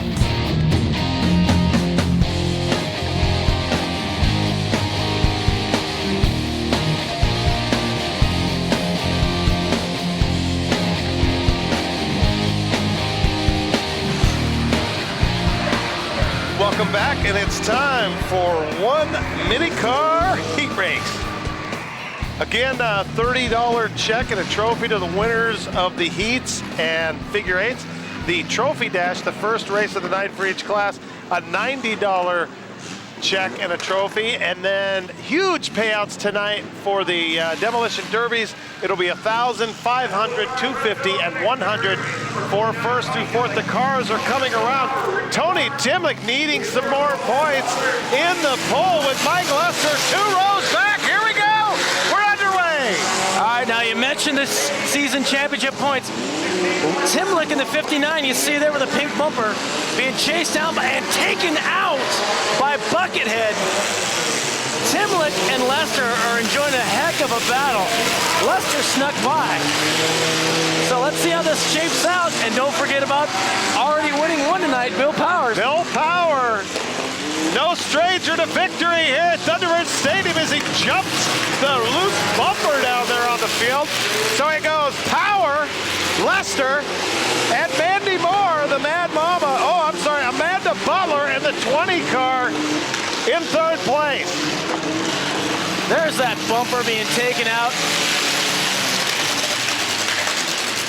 That may actually be Timlick. No, not Timlick. I told you that's a donut on Bill Powers' left rear. I cannot believe he has the call to use a donut 2 races in a row. As again, though, that's just his rudder. He's front-wheel drive. Yeah, that's all that is just dragon weight. So. Good point. It is not a drive tire. All right. Now, Lester and Timlick got into it hellaciously down in turn 1 and 2. Darcy Lester, the 63.5, also sporting the donut on the left rear. These guys know what it's about. As there comes Buckethead, always foot to the floor. Bucket always on the head. 2 laps to go for Bill Power, looking for his second win of the night. And folks, he had 3 wins a week ago. What an 8-day performance put on by the master, Bill Power. White flag, 1 lap to go. Whoa, it's a kung fu action there on the bumper. That thing is almost got thrown up into the stands, but that will not deter the great, the one, the Bill Powers checkered flag. Congratulations to Bill Power. What a great story. 44 years old, decides to take up demolition derby. And yes, I know, Pat, at the age of 42, I decided to buy a Harley. All right? Look at the 97. Look at that sideways bumper. Was that thing like on hydraulics to like whip out and get somewhere? It must be a James Bond kind of thing. But I tell you what, Bill Power looks way better winning all these races at that 111 than I do on that hog. Well, you know, I don't know. I'm not partial to red derby cars for some weird reason. So, you know, I might give the edge to the chrome in your hog. I might have to do it. Ken Nelson, take it away with Bill Powers. Camera's out that way. Hey, Bill, congratulations. Thank you. So you're the senior winner here tonight. How do you feel about that? Somebody's got to be it. Might as well be the senior. Absolutely. And actually, I think there's a lot of guys out here with more time than I got. I know there is, and deserve it every night they come out here too. The oldest rookie in KDDA history, maybe? I don't know about that. You'd have to talk with Brent. It's He true. would know. It's true. They say it's true. They say it's true. Okay. Congratulations. Thank you. Hey, and while we're talking about old rookies, we had the 52-year-old driver in Wyoming win the truck derby.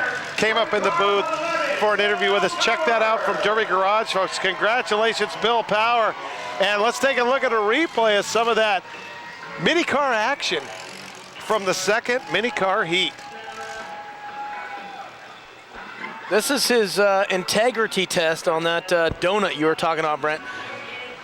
You notice it's not really touching the ground because, again, the car is off kilter, front wheel Turning drive. left the whole time anyway. Right, so. And right behind him was Darcy Lester in the 63.5, also sporting a donut on that inside tire.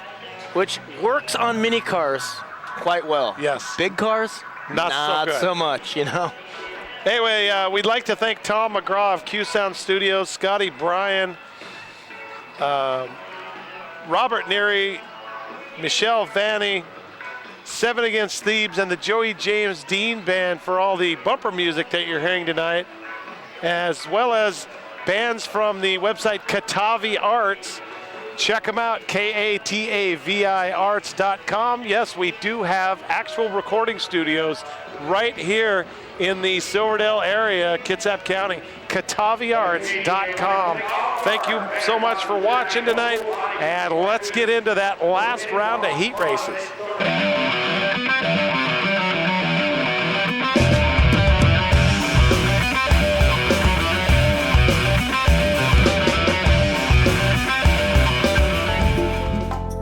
Racecom Electronics, providing communications equipment to military, government, corporate, and special events for over 2 decades. Racecom Electronics, communications on a budget. You got the upper hand on me, we're gonna fight back. It's the way you act. Why pay for the underground hate?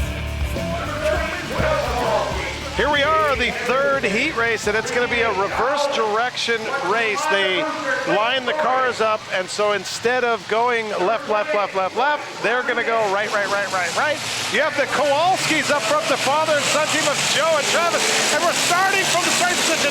Donald and Ken Richardson, Rodriguez, Hero, Steele, Rooster, and we're underway. Oh, man. A lot of action there, but the leader with the horns on the top of that Boss Hog Cadillac. Oh, David Hero took a wicked wall shot. He's waving his hands, you see there. Hero's steering wheel suffered the same fate as Kevin Smith. He went head on with a concrete wall. And he's going to climb out of that thing. Head on, applied directly where it hurts. To the Head chest on. in this case, possibly. Wow. Good to see he got out on his own power.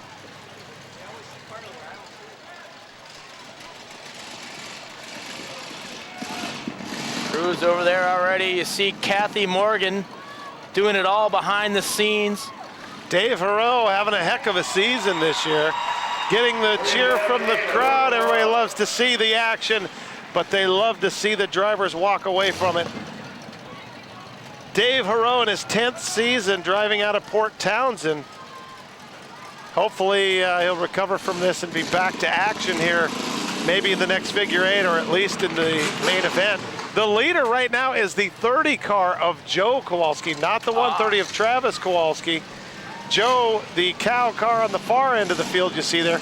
Beautiful shot from Matthew's camera from the lift provided by Advanced Rentals of Silverdale, and we certainly appreciate their support of West Sound TV Productions. And remember, folks, we own the noon Sunday time slot.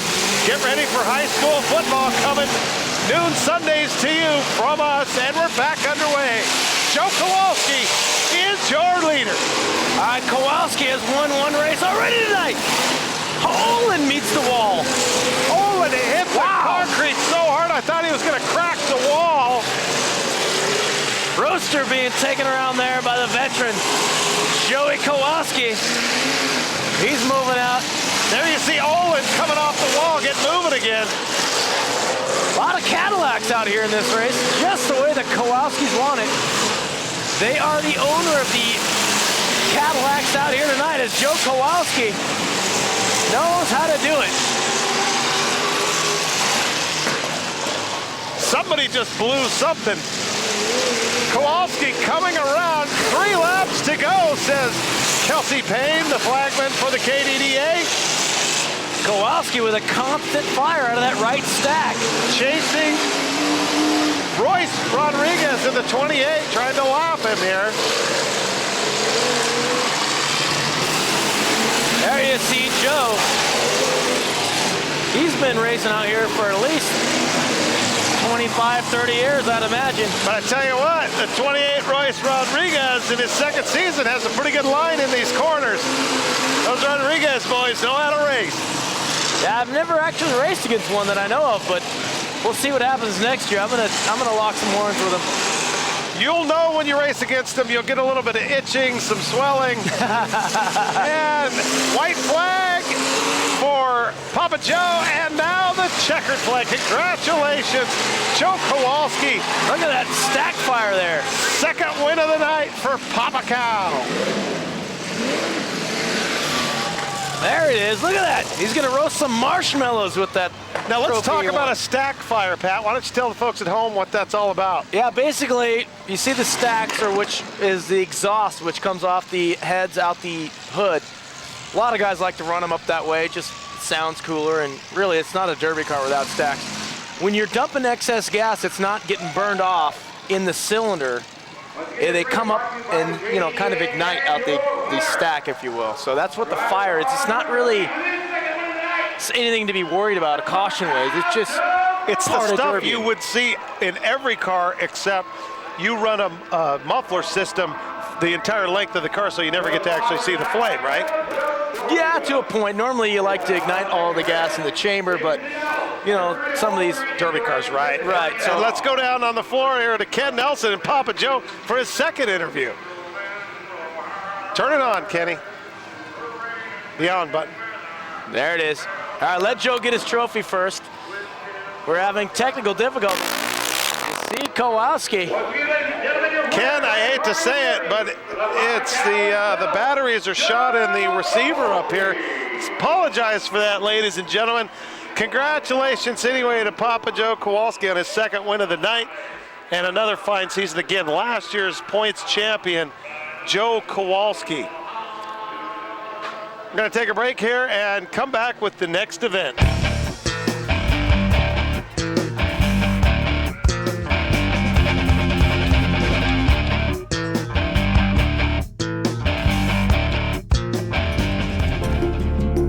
Crazy Eric's, drive-through style dining for the whole family, located at the Fairgrounds, Belfair, and Navy Yard City.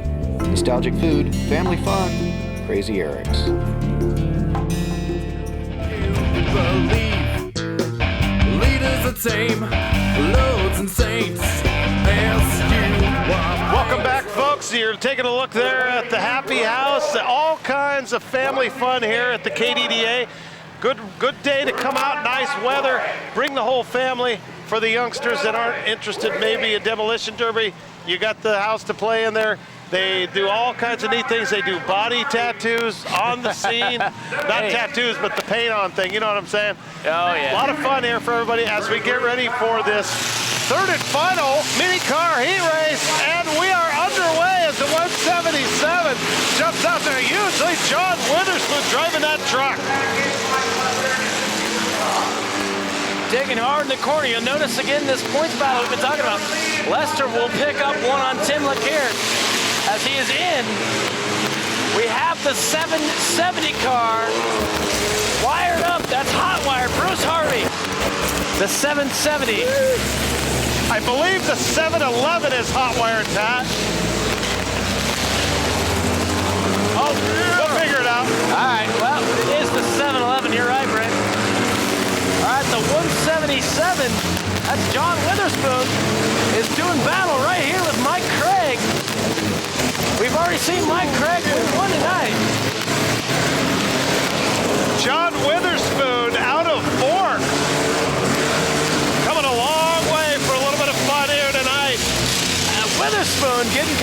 to the outside. He drives Craig into the tire now. Craig on the inside, Witherspoon on the outside. Craig shoots the gap. Lester being sent, and then this 777. Wow. So Lester emerges as your leader.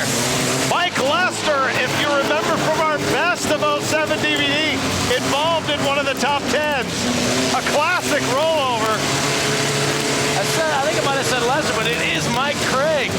Did I say Lester too? Yeah, I think we got to cross that. Mike Craig is your leader. But he is being chased down by a two-time winner tonight, the 770 of Bruce Harvey, hot on his trail. 1 lap to go for our heroes here in the third final mini car heat race. I don't know if Harvey's going to have enough. Mike Craig's car is flat moving tonight as well. He deserves his second win of the night. Mike Craig, the 31 car. Congratulations to Mike Craig. Mike Craig is still in search of a sponsor. The season is almost over. He doesn't have a sponsor, but he has more wins than sponsors tonight. Where is Sally Struthers when you need her? Somewhere there's a Derby driver that needs your support. Well, Rick Hicks, thank you so much for letting us mic you up. Sorry you couldn't do anything worth watching. Yeah, he'll get a kick out of that. Again, I tell you, it's a Madden curse. Actually, I have a Rick Hicks story. Look at this right here. The signboard says it all. Hits happen. Are you ready? Some free promotion there for Randy Jansen Cerns, but I mean, what more could you say to that? Ken Nelson, take it away with Mike Craig. All right, Pat. Congratulations, Mike. Time number 2 out here. It's making a habit of it. Making them points up. Excellent. You're gonna catch him. Something, you know. Mike Craig was already in 7th place. He may very well, actually, Bill Powers had a heck of a night. He's in 6th right now, Ken. All right, the fans here looking on. It's this beautiful 1955 Cadillac, a Nordstrom family tradition, if you will. Oh, I was talking about Rick Hicks in the 7-Eleven. We're going to take a look at a replay here, then I'll get to the Rick Hicks story. Okay. Cue the replay now. Nice work. All right, you see the 777. Now, this is where he gets punted out. Look at this. This is a beautiful pile up over there on turn 1. 3-wheel motion. And really, the driver of the 177, Witherspoon, did not do himself any favors there because it ended up stalling his car, giving Mike Craig an insurmountable lead. I was going to say, Rick Hicks, if you remember, folks, a tragic USS San Francisco accident where the submarine plowed into the underwater mountain at a very high rate of speed. One sailor was killed from being slammed into a bulkhead. Rick Hicks was actually flown to Guam to the boat. He's the senior chief machinist, submariner, flown to the boat to help get her at least in good enough shape to come back to PSNS, the Puget Sound shipyard, and repair it. And believe it or not, they are going to repair that submarine. She's going to be back underway. I saw it the other day. It looks gorgeous now. They took the Honolulu's front end, the nose off the Honolulu, stuck it on the Frisco. All kinds of bad work that, bad repairs that had to be done. But the good friends at the Puget Sound Naval Shipyard were able to get that sucker back underway. Did you ever work on her, Pat? You're a shipyard guy. Yeah, I'm normally a boomer type guy.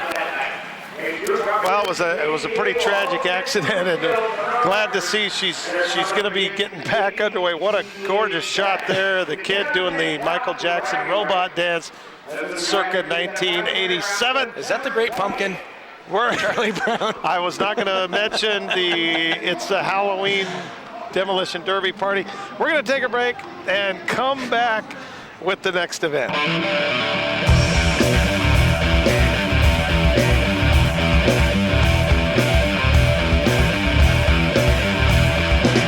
Last week I found my colleague respecting those I find appalling. DerbyGarage.com. DerbyGarage.com for DVDs, novelty, gift certificates, and clothing. Purchase the Saturday Night Destruction series under the West Sound TV Manufacturers section. Enter West Sound TV in the discount code box at checkout. Get 10% off your entire order. DerbyGarage.com. Why you listen? Politicians are the business team, and that's outright. Take the media and I take that rolling down to nothing. Nobody gives a damn, you're losing. And we're back. It's time for the third and final big car figure eight. Rodney Rodriguez in pole position in the 29 car. I believe he gets the new car bonus tonight, Pat. Heidi Zanolini in the 2 slot there, the 143. 221, Jeff Harris. 87, Dale Avery Jr. Steven Sven Melseth in the 3rd row there in the 42. The 56 of Alex Hill. The 88, Ken Richardson. 28, Rodney Rodriguez. The 121, Clayton Rooster Corey. And Ken, your mic is still on, and we are about to get underway here. As you notice, you mentioned that new car bonus. The club kind of puts on a thing where you bring a new car out, you get double pay for the race. So it's kind of an incentive to get guys to bring new cars out. Absolutely, and Rodney Rodriguez finds out what they do to rookies here at the Thunderbird Stadium in this figure eight race. Lumpy Hitman Junior Avery leads the pack through to lap 1. Sven bringing up the rear. We'll have to figure out. Maybe he's got some sort of a problem. Now he just got into that little log jam into turn 1. But you see Lumpy Avery, he's got some work to do later on the finale tonight. He's trying to bring some iron home to the Avery boys garage. He's well on his way now. He's being chased down by Alex Hill in the 56. As well as Ken Richardson in the 88. Dale Avery Jr. is your leader. 5 laps to go. The cars are spread out nicely. We're bound to see some action here. Melseth just barely ahead of Lumpy there. Clayton trying to get some action there. Here comes Sven into the Jeff Harrison, the 221. Takes them out. Nice shot, Sven. As Sven would say, Slancha. I don't know what it means, but it sounds great. All right, so Avery Jr. being tracked down by the hard-running Ken Richardson. But Jeff Harris, swing and a miss. Bada. Melseth quietly making his way to 4th, but I don't see anybody messing with Lumpy Jr. here. Some more almost action across the middle. We're hoping and praying over here we get something. Rooster, what are you doing, buddy? All right, here comes Zanolini and Rodriguez through the pile to no avail. Lumpy Jr. is your leader. 3 laps to go. Now 2 for Dale Avery Jr. Dale Avery Sr. traveling with us to Wyoming to run camera for the Cowboy Crash 2008. Now look out as Ken Richardson, that neon green 88, hard charging in second. He is going to overtake Lumpy. I don't know if Lumpy knows that or not. Oh, you bet he knows it. Look what he does. Spins him right out. Ken Richardson, no more. But now, it's 87, it's 56, and it's 42. Alex Hill spins out your leader. It's Sven Melseth. The second time this year, he has become a 3-time winner. No doubt about that, Big Imperial. Could it be? No. Yes, it is. I guarantee Checkered flag. Steven Sven Melseth comes out of nowhere. He was right with him, and that last lap, 56, 88, and 87 all had the lead. But in the end, there is no substitute for Mopar. I'm kind of partial. But Dale Avery Jr. got locked up, as you see the fans over on the grass. Got locked up over there by turn 1, unable to continue, and that allowed Sven to slide in there for the victory. So I think Sven was in third place going into lap 7. I think he was actually in 4th. But Ken was going to find out how Sven feels about the trifecta tonight. Yes, he knows it now. That's official. Ken, take it away. All right, here we are again with Sven. Trifecta, how do you feel? Once again, I feel lucky. I got really lucky on the last couple laps of that race, but it was fun. It's always way fun. behind. Yep, you gotta get way behind before you can be first. So. Hey Ken, ask him if you ain't first, you're last. Does that mean anything to him? If you ain't first, you're last. Does that mean anything to you? That is absolutely correct. If you are not first, you are last. Excellent. Congratulations again. Thank you. Hey, Ken, you were going to talk about Dave Hero. Yeah, Dave Hero, his car, way worse than he is. He wasn't hurt that bad in the race, but a portion of his car is taking up the spot that he would be in if he could drive it.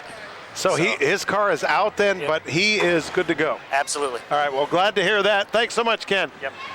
We're going to take a look at a replay. That was actually a pretty good race here. We had the one, and hopefully this replay is the one actual middle contact we've had tonight. And here it comes. All right, this is where the 88 and Heidi Zane lead, the 143. 88 takes the lead here from 87. You see 56 there, the green wagon is in 3rd, and then behind that is Melseth. So right here, Lumpy takes him back out, but this is the white flag. Look at right, exactly. So that was the log jam Sven needed to make up a little bit of ground. And he said he was fortunate to come away with the victory, but you know, hey, sometimes things happen. 3rd win of the night for number 42. Well, we've had a few double winners tonight. Sven's our first triple, and keep watching. We got another mini car figure 8.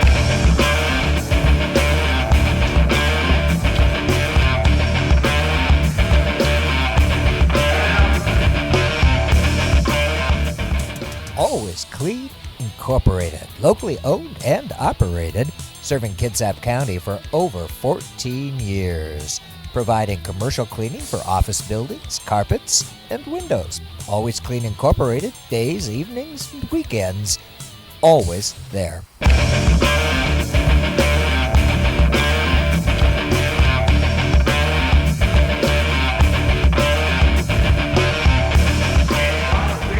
A beautiful shot of the moon tonight as we get set for this 3rd and final mini car figure 8 race. What a gorgeous night here, Kitsap County.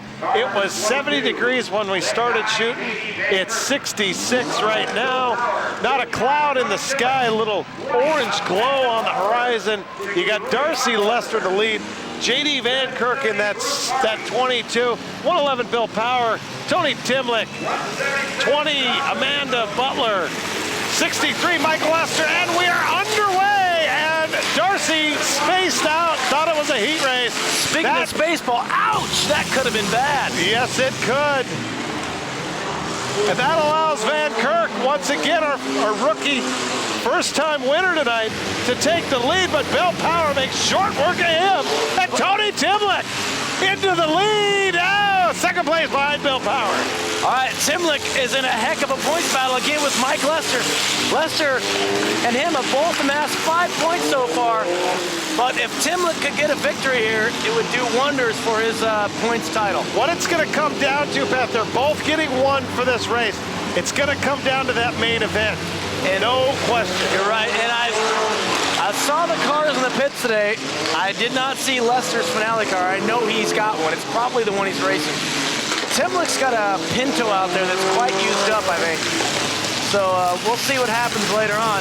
But right now, it's Bill Power being spun around by Mike Craig. That's the beauty of front-wheel drive, though. It's an easy, quick recovery. 5 laps to go for the 47-year-old Bill Power. So Sven wins his 3rd last race. Power now trying to win his 3rd. And you know what? His lead's getting bigger by the lap. 4 laps to go here as he rounds turn 4. And Timlick spun out by the 770 of Bruce Harvey. Bruce Harvey will be a force to be reckoned with here and later in the next season. A rookie this year, but man, he has always got a knack for finding his way to the front. You know, I'm wondering if Bill has that donut on there for a reason. I'm telling you, it's his rudder. You see right there. That axle's about shot. And there it goes. You see it flip it over. It just went right there. No, it's been doing it all night. It's rocking. Now watch that left rear on the 111 as he comes through these turns. Watch it as he goes to the right here. The wheel will flip to the right, and it'll come right back over when he straightens out. So a rudder is definitely holding his line there through the corner. How do I get one of those? That's not a standard option, but if you do order a Bill Powers car, you can get that option. That is one thing you can't get at Derby Garage. I think it's the only thing. Probably. Bill Power coming around on the white flag lap. This will be the checkered flag. And there it is. Congratulations, our second. And that's 2 races in a row for him also. 2 races. I say race, I mean race date. We had a race August 30th a week ago, and he won 3 that night as well. Bill really coming on at the end of the season. And at 43 points, he's given himself. He'll be 4th by the night's over. Green, he's overtaken him. Green hasn't even run tonight. So Power, as well as Melseth. Damn near caught up to the 3rd place driver. Yep. Hey, Pat, I'm going to let Dale Avery jump in here and let you talk to him while we bring this one home. All right. Ken Nelson is on the field. I'm joined up here right now in the booth by Dale Avery. Congratulations. Go ahead, Ken. Take it away. All right. Hey, Bill, there's a lot of talk about your rudder tire. Is that on purpose? Actually, the car's so damaged that I can't get a regular tire on it, so I had no choice but to go to the donut. It seemed to be steering you pretty well there through the wind. It did, especially in the right-hand side as opposed to the left. Beautiful. Congratulations again. Thank you. Thank you, Pat. All right, thanks, Ken. Again, like I said, I'm joined up here by Dale Avery, Lumpy Hitman Jr. in the booth. How's your car running tonight, Dale? It's running pretty good. I just try to go out there and get a little lucky once in a while.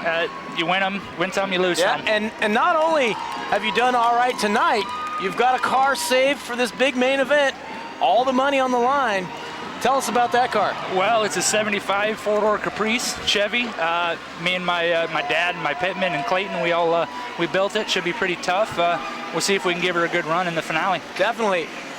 Dale Avery, again, winning the points championship for this year, taking it by a substantial margin over Enzer. Those 4 finales you had there earlier on in the year had to help you out there. Yeah, it definitely helped me out quite a bit. What can I say? I'd rather be lucky than good. Hey, definitely. All right, we're going to take a look at a replay real quick here before we go away. This is Bill Powers with his Space Saver tire on the back there. Yeah. Those wouldn't work so well in a big car, would they? Not on a big car, no. It looks like he's moving out pretty good, though. Front wheel drive, what else can I say? Hey, thanks, Dale. Good luck in the Kitsap crash tonight. We're going to be cheering for you up here in the booth. Thanks a lot. I appreciate it, guys. We're going to take a break and be back with some hard-hitting action.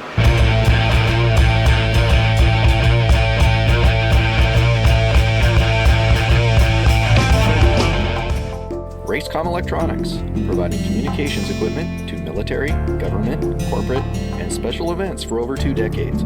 Racecom Electronics, communications on a budget.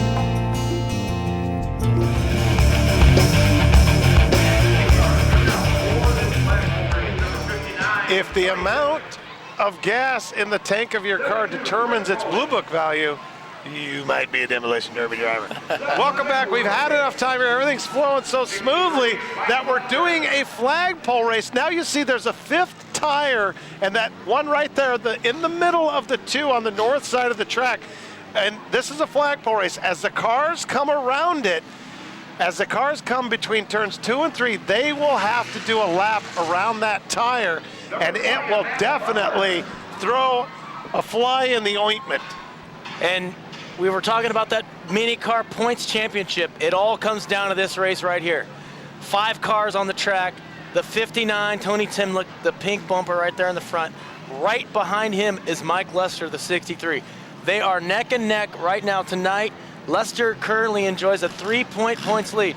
So this will be it right here. One of these guys is going to win this race. It will definitely help their chance at the championship.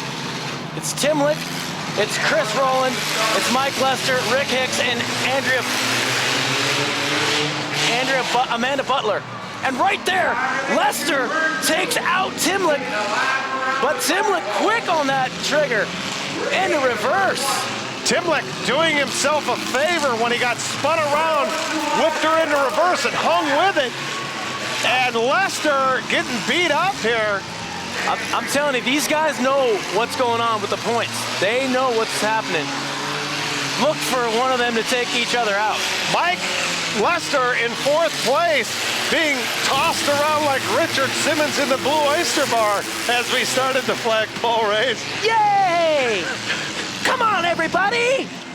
Tim Lick taking the lead from Hicks right here. If he wins this race, that will give him 3 points to Lester's 1. That will put him 1 behind Lester, and that will make that main event all that much more interesting. Exactly. Tim Lick now. Lester's coming on strong, though, but Tim Lick and Rick Hicks 1-2, and there's Lester, do-si-do, and Lester now coming in a 2nd. Tim Lick seeming to have some power problems there, or was he just going slow intentionally? Looks like he's got her going now. The 59 of Tony Tim Lick is your leader. Look over your shoulder, Tony. Here comes the Iron Man, Mike Lester, hot on his trail. Boy, I'm smelling something, Pat. It's burnt clutch. Yeah, and I see the mail truck is running on a rim on the right rear. Is that running on a rim, or is there just a weight differential? No, it's running on the rim. Okay, all right. Tony Tim Lick is your leader. 3 laps to go. Now Lester is much faster through this tire than Tim Lick. But Tim Lick, the whole rest of the track is faster than Lester. Now Pat, with the lean there and Tim Lick in that truck, that front left wheel, is that a control arm about ready to go? Yeah, it's definitely bent. I think he might be able to make 1 more lap, but you never know. He's got the Blur Chris Rowland in his way. Not for long. Nice Tim Lick move. goes inside. The Blur goes outside. Hicks 7-Eleven truck. Tim Lick. Lester is coming out. It's gonna be. This is 2 turns to go, folks. Tim Lick is gonna close to within 1 point of Mike Lester for the season championship. He knows how important this is. Unbelievable. Lester made up about 20 feet through that turn like I was talking about, and he was about 3 inches away from securing his points title. But now, Tim Lick tosses his name into the hat as he's 1 point down, Brent. There's the postal truck with the tube hanging out the back. And Ken has Tim Lick on the field. Ken. Fantastic. You are 1 point down. Good Right on. Thank you. Thank you. It's a tight battle. I was hoping I could pull one off. Tell me the truth. You're gonna take it tonight, aren't you? I'm gonna try to take it in a crash. Hey, Ken, ask him what kind of car he's got for this main event. What kind of car do you got for the main event? 78 Ford Pinto. There you have it. I hope he removed the stock gas tank. All right, thanks so much, Ken. We're going to take a look at a replay of some of that action from the flagpole race. Tim Lick putting his faith in a Ford Pinto for the main event. Giant surprise. This is right off the bat. You see Tim Lick and Lester. Lester spun him out. Tim Lick was quick on the trigger, clicked it into reverse to block Lester's path at the corner. Good driving there by Tony Tim Lick, driver of the 59 car. Good job in the booth. Replay, Doc and Garrett doing the impossible back there, giving us 3 camera angles and replay. And with that, we will take a break and come back with, I believe, a big car flagpole race. It'll all depend on how many cars are ready to go.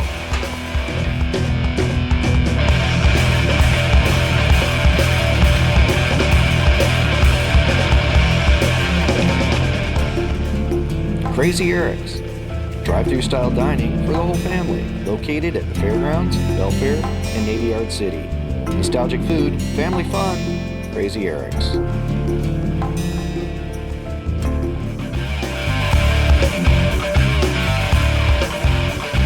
It's time for the Pittman race, the minicar Pittman race, the 97, Tony Bryan. The 22, Rachel Van Kirk. The 177, Charles Boss. 98, Timothy Sellers. And the 119 of Victor Trent. And we're underway. It says Victor Trent, but that's actually Victor Trent's truck, so I doubt it. We'll have to see here, though, as the 97 of Tony Bryan takes the lead. Keep a sharp eye, though, on that 98. That looks like Timothy Sellers, who is probably the son of Sweet Hands Lou Sellers and the brother of Steven Sellers. He makes his way in a second right there, you see. But Tony Bryan has a good third of a lap lead on the field. 4 laps to go. Tony Bryan is your leader. Little play on words there. Timothy Sellers trying to learn the good line around the track. I would recommend in the wintertime studying some tapes of the Sweet Hands Lou Sellers and learn how to make that corner there and not destroy yourself in the wall like that. That was brutal. Yeah, it was. I hope he has an airbag. 2 laps to go for the 97 of Tony Bryan. What the heck kind of car is that? Anyways, looks like a Volkswagen or something. Called to be free, it says on his iron. Port Orchard Auto and somebody's bail bond. And a peace sign. Stupid hippies. Piss me off. Tony Bryan coming around for the checkered flag. This one goes out to all you guys who have ever changed a tire on somebody else's car. Congratulations to Tony Bryan driving the 97 car of Rick Smith. That's the best Rick Smith's ever done. Well, he's had a couple of good hits this year, but not sure he made it to the winner's circle, but there will be some celebration around the 97 camp tonight. Well, the Pittman is in the books. We're going to take a break here and come back and see what the next event is.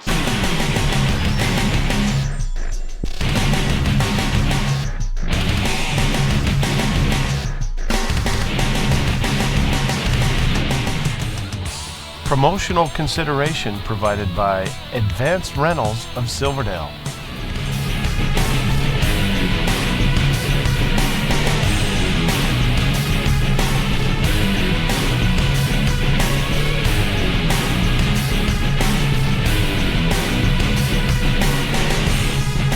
Welcome back, folks. It's time for the big car Pittman race. In pole position, the 143, that's the Zanolini car. We do not know who's driving it. The 88, that is normally Ken Richardson, being driven by Mark Whitner. The 05, Chris Moyer. And the 87, don't know who's driving that either, but we'll figure it out here at the end. And here we go! Pittman race underway. Wow, that! It was Big Mark getting spun around there. Tires popping everywhere. And the 143, the ghost driver, is your leader. See if we can see who that is inside of Heidi's car. If I know the heroes, that's probably Mel. It looked a lot like Mel when they came down below us here. Melody Haro is the master of the Powder Puff and Pittman race because she does it every week. You know, I think it might be her. She's got the most experience. Normally it's just the Pittman getting thrown in there, never driven a car before. I believe this will bring Mel's season trophy total higher than David's, if I'm not mistaken. I think you're right. 2 laps to go for the driver of the 143, the driver of the Zanolini car. Big props though to Dave Haro. He did win the finale 1 week ago tonight. Slumpy Jr. lost the drive line, and Dave was able to bring it home. As I put it to Dale Avery Jr., he broke his wrist punching Dave Haro in the nose. And there's the checkered flag for the 143. Let's see who our mystery driver is, Pat. What do the Vegas odds makers have on the It's definitely 2-1. 2-1? Yeah. So if I bet $5 to you, I'll get 10 back? No. If I bet 10 to get 5 back. There you go. And it is, Yeah, in fact. 'cause Mel Haro, congratulations. Put another Pittman Powder Puff trophy on the mantle. Second win tonight. She did win the Powder Puff as well. Now, somebody needs to sign her up as a regular driver. I agree. Now, Ken's going to have to ask her if she has more Powder Puff and Pittman trophies than her husband has race trophies. That was so fun. Hey, do you have more trophies than your husband now? Racing, yes. For this season? Racing, yes. But he has more overall because he wins in the finale. You gotta get him in the ribs on the DVD. Yeah, there we go. All right, So, congratulations. thank you. Nice job, Mel. She brings the 143 car to victory. Let's take a look at some antics here at the KDDA, as that's the Rooster trying to freak out the winner of the mini car.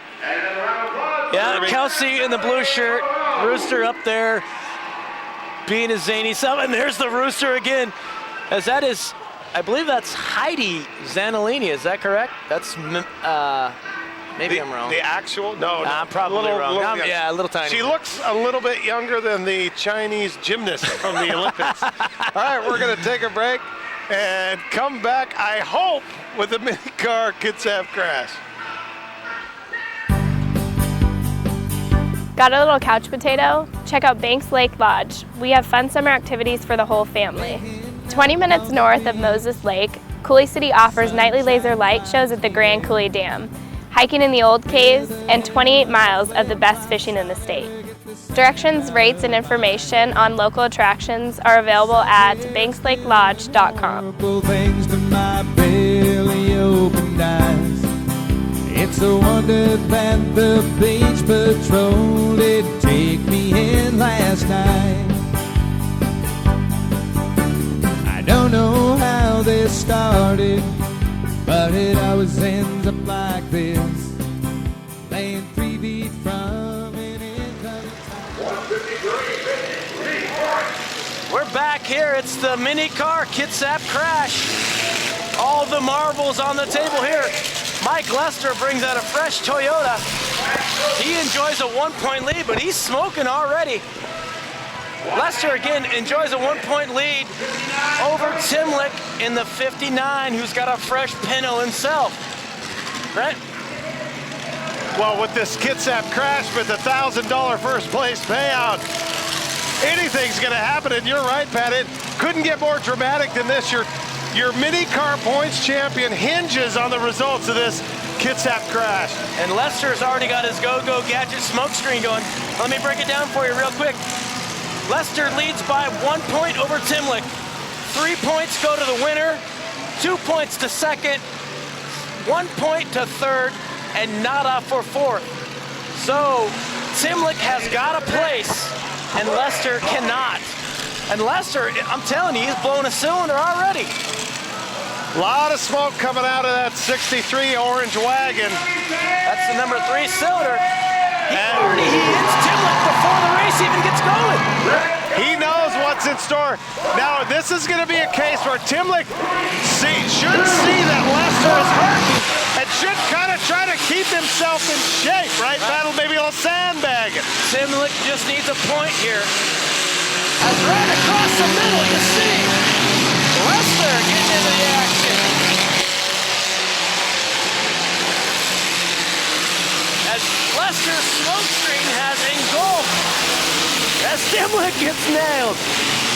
The 10 car. Lester T-bones the 153 of Vincent Lee Morris. And then Mikey Stevens cleans up on him. Vincent Lee Morris is getting tossed around like Richard Simmons in the Blue Oyster Bar. Again, also, it might be worth noting as Morgan goes head on with Lester, who is just burning oil furiously. Lester is in big trouble here, folks. His season championship, his second in 4 years, could be in jeopardy. The 08 car of Corey Tucker is driving circles here, and then he hooks up Morris. So it's interesting to note that Steve Morgan won the finale in the 35 car last week. There you see Lester, who is mic'd up for this big main event. Lester and Timlick still both moving. Here comes Sandbagger. And you hear chants of Sandbagger in the background. Timlick being careful to back it. Oh, nice shot! Nice shot! Corey Tucker nails somebody into the wall there. That right there, that's the 183. Green. And that was actually Steve Morgan. Morgan destroys Brendan Green. But now you see Timlick, the 59 in the middle of the screen, not in commission, and there comes Steve Morgan! Oh, hello, Vincent Morris! Steve Morgan won the main event with that car 1 week ago today, folks, and he nailed Vincent Lee Morris again! Interesting side note, Brett. Timlick is moving, Lester is not. There are 5 cars still moving. Vincent Lee Morris, Brendan Green, Steve Morgan, Tony Timlick, and Corey Tucker, and actually 6. The Calico car, the wagon there you see, and here comes Steve Morgan. He realized that was not the best shot to take. Now, 3 cars. The 59 of Timlick, if he finishes second place or better, the title is his. There comes Steve Morgan! Wow! Not sure. Oh, that's the 198. That is the 198 of Matt Knowlton in that pink wagon. Corey Tucker got moving. So as it stands right now, there's 5 guys still going. It's Morgan, it's Knowlton, it's Timlick, it's Tucker, and Morris. And actually, Timlick's car is running the worst. But Pat, you get 1 point for 4th place in the main event. No, you get 0. 3rd place gets 1. 2 points to enter. If he gets 3rd, he will tie, and Knowlton catches on fire. Knowlton's got a good fire. That is not a stacked fire. Some fuel has ignited, probably some wiring. Corey Tucker, what are you doing? Oh, nice. The 08, Corey Tucker didn't hear the siren right off the bat. And Matt Knowlton is getting out of the car. I don't think he's going to get back in it. Pat, that is going to guarantee at least 3rd place for Timlick. Yeah, well, Morris has yet to fire. Knowlton is out. That's it. So that's 3rd place at least for Timlick. So 3rd place, he ties Lester. Right. 2nd or better, he takes that championship. Exactly, and look out for Morgan and Tucker right here to do a number on Timlick. The question is, who will KDDA President Steve Morgan train his sights on first? And it's going to be Corey Tucker. And I got to tell you, Steve's going to kill me for telling you this, but the other day at work, he's my boss. I knocked him out, sent him to the hospital. I opened up a door right where he was coming and hit him. It was a freak accident. He's fine. But I'm telling you, he's got some saved up aggression, and right now he's taking it out on Tony Timlick. Steve Morgan, not only is the president, but also a member. Morgan losing a radiator down there, you see. See him coming out. All Mike Lester can do right now is hope and pray that Tony Timlick does not get 2nd. Here comes the 08, Tucker. He's got an eye out for Stone Cold Steve Morgan. Steve Morgan, one of the great drivers here at the KDDA. He is definitely the most winningest driver as far as mini cars are concerned ever. And there, the 08, Tucker is engulfed in flames. And are you kidding me? Steve Morgan doesn't hear the sirens and plows into Corey Tucker. It's Yahtzee time, Steve Morgan. And that hit and that fire may have just given Timlick the season championship. And you're exactly right there, Brett. If, there you see Morgan, I'm telling you, inside the car, the stacks, you can't hear it quite that well. But if Timlick can get it fired up right now and make one more hit, the points championship is his. If not, he'll tie with Lester. Morgan, you don't want to be second place for this guy because he is going to pummel you. And here it comes right here into Timlick. Good night, Irene. And he's not satisfied with just one. I'm telling you, Stevie Mo, Steve, the policy, Morgan. Imperial troops have entered the base. Imperial troops have entered the...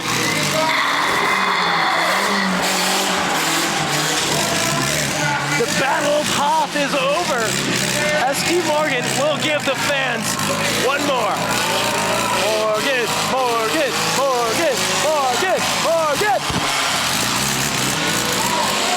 Oh, down goes Frazier.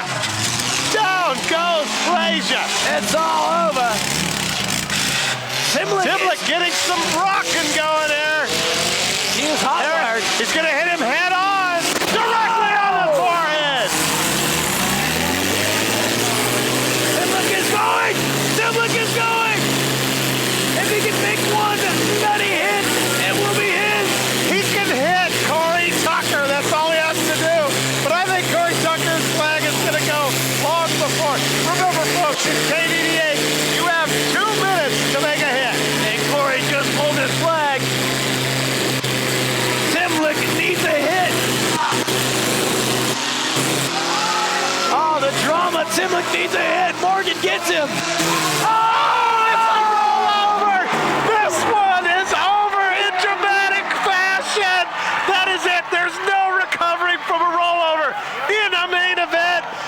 Tony Timlick gets rolled over, but he gets the trophy. He takes the season points champion.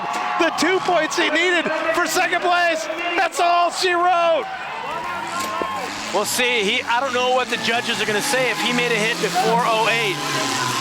The 08 of Corey Tucker. That was definitely Brent Willard's most painful elimination of the day. Let's get a replay of that shot there. Man, what a hit by Steve Morgan. I'm sorry, man. I had to fire him up, but... Here comes that replay, folks. What an amazing end to 2008. And there it is! Tony Timlick, you just got shacked up!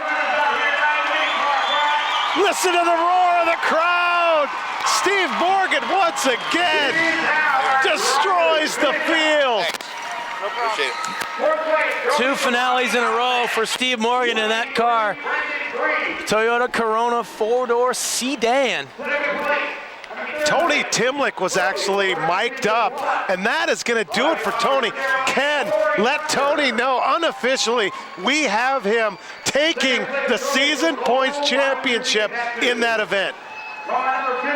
We got to get Ken with an interview with Steve Morgan. I got to ask him how he's doing. Go ahead, Ken. Hey, we have you as season point winner. How do you feel about that? I feel real good. I was trying for it most of the year, but glad it happened this year. Late inning heroics. All right, congratulations again. Ken, grab Steve Morgan. Ask him how his head's feeling after this. Just follow him, Ken. He's running around over here. He's going to go give the trophy to some friends there. I see his daughter's up against the fence. Yeah, sprinting across the field. That's a huge trophy. Look at that sucker. $1,000. There he is. Boy, he can run a lot faster than I can. Your winner, 35, Steve Morgan. $1,000 to Steve Morgan. $500 to Timlick. Steve's daughter collecting the memorabilia. Ken, take it away. Hey, Steve, congratulations. How do you feel? Well, a little exhausted at the moment. We'll get into it here in a minute. Celebrate here in a minute. Hey, tell him nice job. Nice job, man.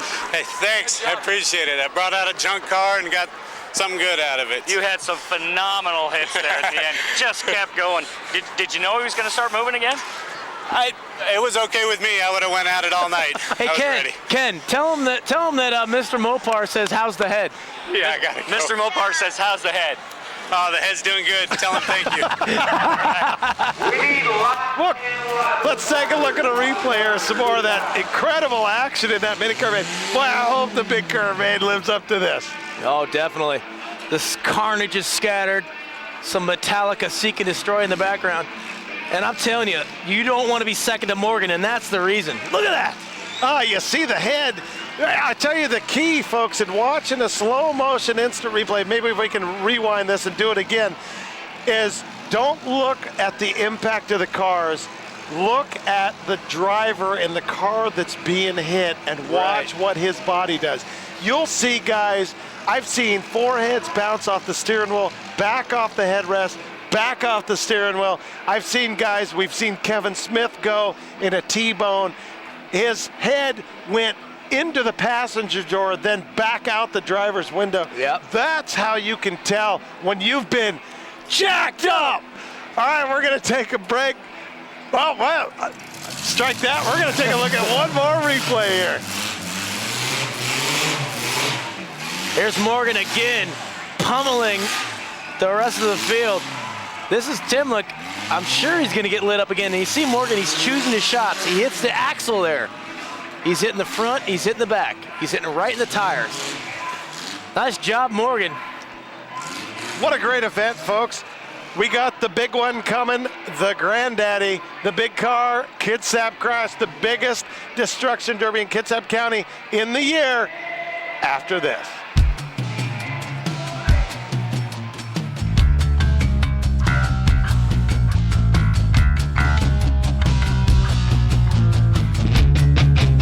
DerbyGarage.com. DerbyGarage.com for DVDs, novelty, gift certificates, and clothing. Purchase the Saturday Night Destruction series under the West Sound TV Manufacturers section. Enter West Sound TV in the discount code box at checkout. Get 10% off your entire order. DerbyGarage.com. Elbow to the face, hate 'em from behind. I do it every time, do it every time. Elbow to the face, hate 'em from behind.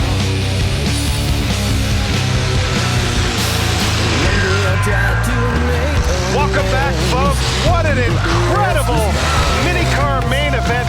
Maybe the best I've ever seen, Pat. Hey, you know, no doubt that Morgan was the man to beat, but Timlick took the championship away there. Timlick's car was crippled early, was able to milk it out, probably got the benefit of a couple of fires. Definitely. And that helped him.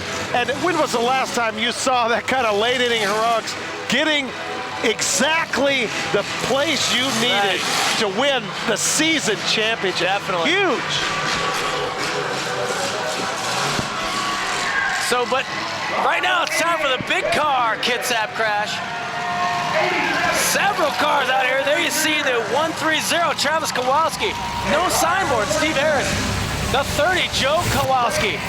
The 29, that is Rodney Rodriguez. 58, Don Olin. 88 is hot-wired, mic'd up, is Ken Richardson. 87, Dale Avery Lumpy Hitman Jr. 47, Crazy Kelly Enzer. 121, Clayton the Rooster Corey. 192, the foreign ambassador to Team Chunky. That is Jason Ranker. The 14, Joey Ensminger Jr. all the way from Monroe. 116, Junior Suckett. He's got a flame jaw on that black car. Junior Suckett helping us out in the Best of 07 DVD this year. As well as already winning. Has he won twice this year? I'm not sure. He has won twice out here this year. Team Chunky. Team Chunky. He is the chunkiest of the chunky. John Yates being the short chunky with Team Chunky, and then the 80 car of Jason Lillibridge is mini chunk. You got the Rodriguez brothers, 29, 28, Royce and Rodney. 28 being Royce, 29 Rodney. And folks, The drivers will leave it on the table tonight. They will give it every ounce of car they have. Half the cars out here are new cars, maybe even more than half. This is it. I'm telling you, the cars to watch out for is the 192, Jason Renker, the 14 of Joey Ensminger Jr., the 116, Junior Suckett, as well as the 87 Dale Olympia Hitman Jr. Both Kowalski cars are new, the 30 and the 130. 2 Cadillacs also will be tough. And don't forget about the second place winner in big car, Crazy Kelly Enzer. He's got a good looking car. The 88 of Ken Richardson, another new car, the green wagon, also mic'd up. Let's get it on. And we're underway. Big car, Kitsap crash, $1,000 to the winner. All right, so a lot of swinging and missing off the bat. Don Owen gets tagged by one of the Rodriguez brothers. There's our first scrub of the night. Steve Harris. Hello, Junior Second. Sukin spinning around Owen off camera. Bummer we missed that shot. Nice shot by Sukin. So much action as there goes Renker and Enzer. There's Crazy Kelly Enzer. Who's he gonna find? Hello, Somebody give me a doctor. Oh, there is Steve Harris. And there's a rollover. Oh! Junior Sukin has just rolled over. The 88 of Ken Richardson. Let's be quiet. On board. We're listening inside.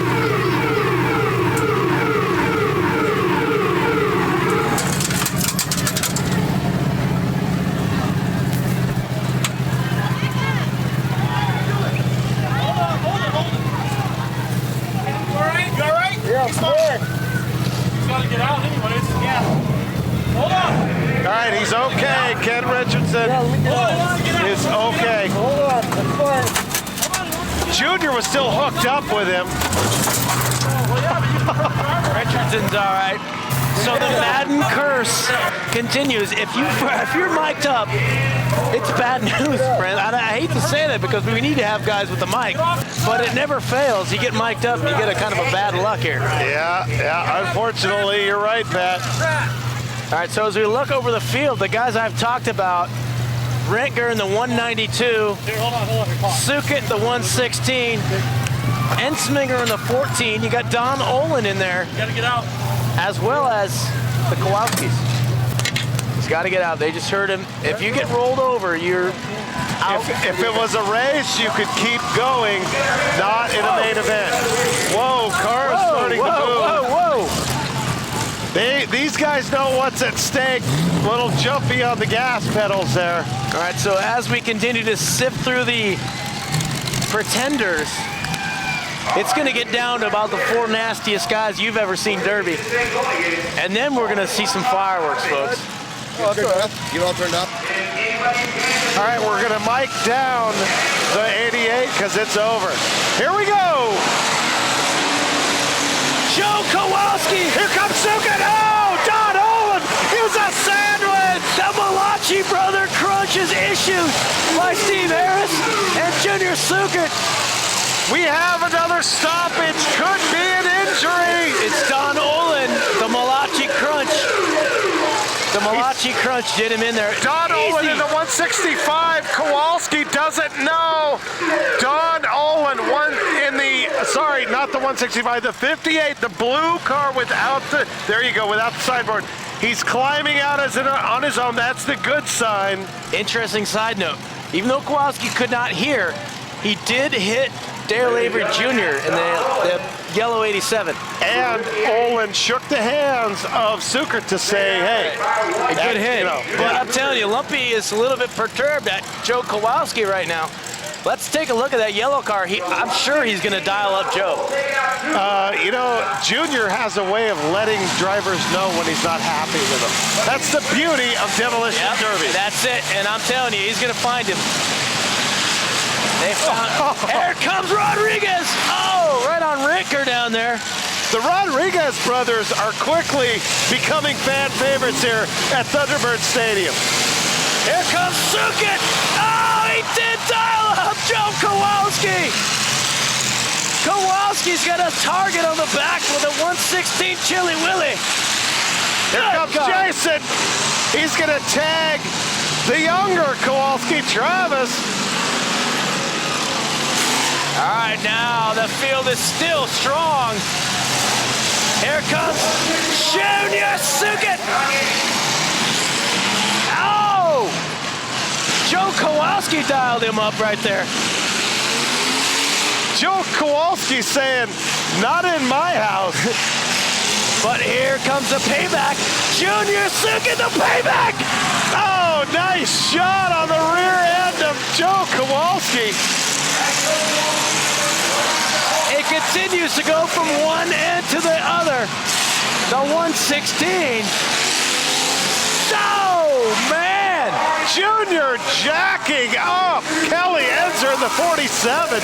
Do you need your tire changed? Oh, man, as now the field is down to, it looks like 6 cars. Lumpy, Ricken, Suket, Travis Kowalski. Joe's back going now. Here comes Lumpy Jr. Uh-oh, that could be a hooker. I might have hooked him. Nope. Broke it free. All right, we've got the 192, our friend from the north, Jason Ranker, the 130, Travis Kowalski, the 30, Joe Kowalski, the 47, Kelly Enzer, 87, here he comes on Kowalski. Nice shot right there. I told you Dale to get Avery it back. Jr. Junior Suker to the Chili Willy 116. The 14 tags the passenger door of Kowalski. That's Joe Engsminger. Here comes Suket! Oh, he had a line on Enzer. It just missed it. But getting back to that shot that Lumpy made on Kowalski. He's like an elephant at Derby. He doesn't forget, and neither does Junior Suket. Suket, not Suker. Come on, Duncan. Ow! Looks like we had a double radiator Lonsky. That's Polish for good night radiator. Junior Suker, a man possessed. You're watching him right now. He's finding his target. Oh, a little lump tap there on the 130 of Travis Kowalski. Once he gets set up, he's going to really drill somebody. There's Lumpy Jr. He's won 4 finales out there this year. His car's looking a little better, but here comes Junior! Oh, swing and a miss. Bada, bada. Lumpy making some work of Travis Kowalski. I think there. Junior's training his sights on Enzer. There it is. He finally dials him up. What is coming out the back window of Enzer's car? Looks like he didn't weld those bars on good enough or something. That's weird. Enzer, fire under the hood. They're stopping the action. Whoa. There it is. Kingsford style. A little lighter fluid underneath there. There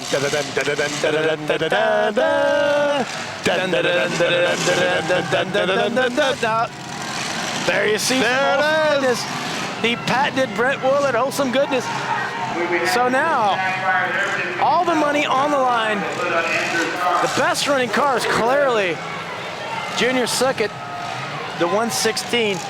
You still have Kowalski, Travis Kowalski, Jason Ranker. Corey out there checking on his cousin, Dale Avery Jr. in the 87. He's still running. I don't know how good. Joey Ensminger, as well as Lumpy Jr. And don't forget about Royce Rodriguez in the 28. Suket dials up. There comes the 28, Rodriguez. Nice. Very nice.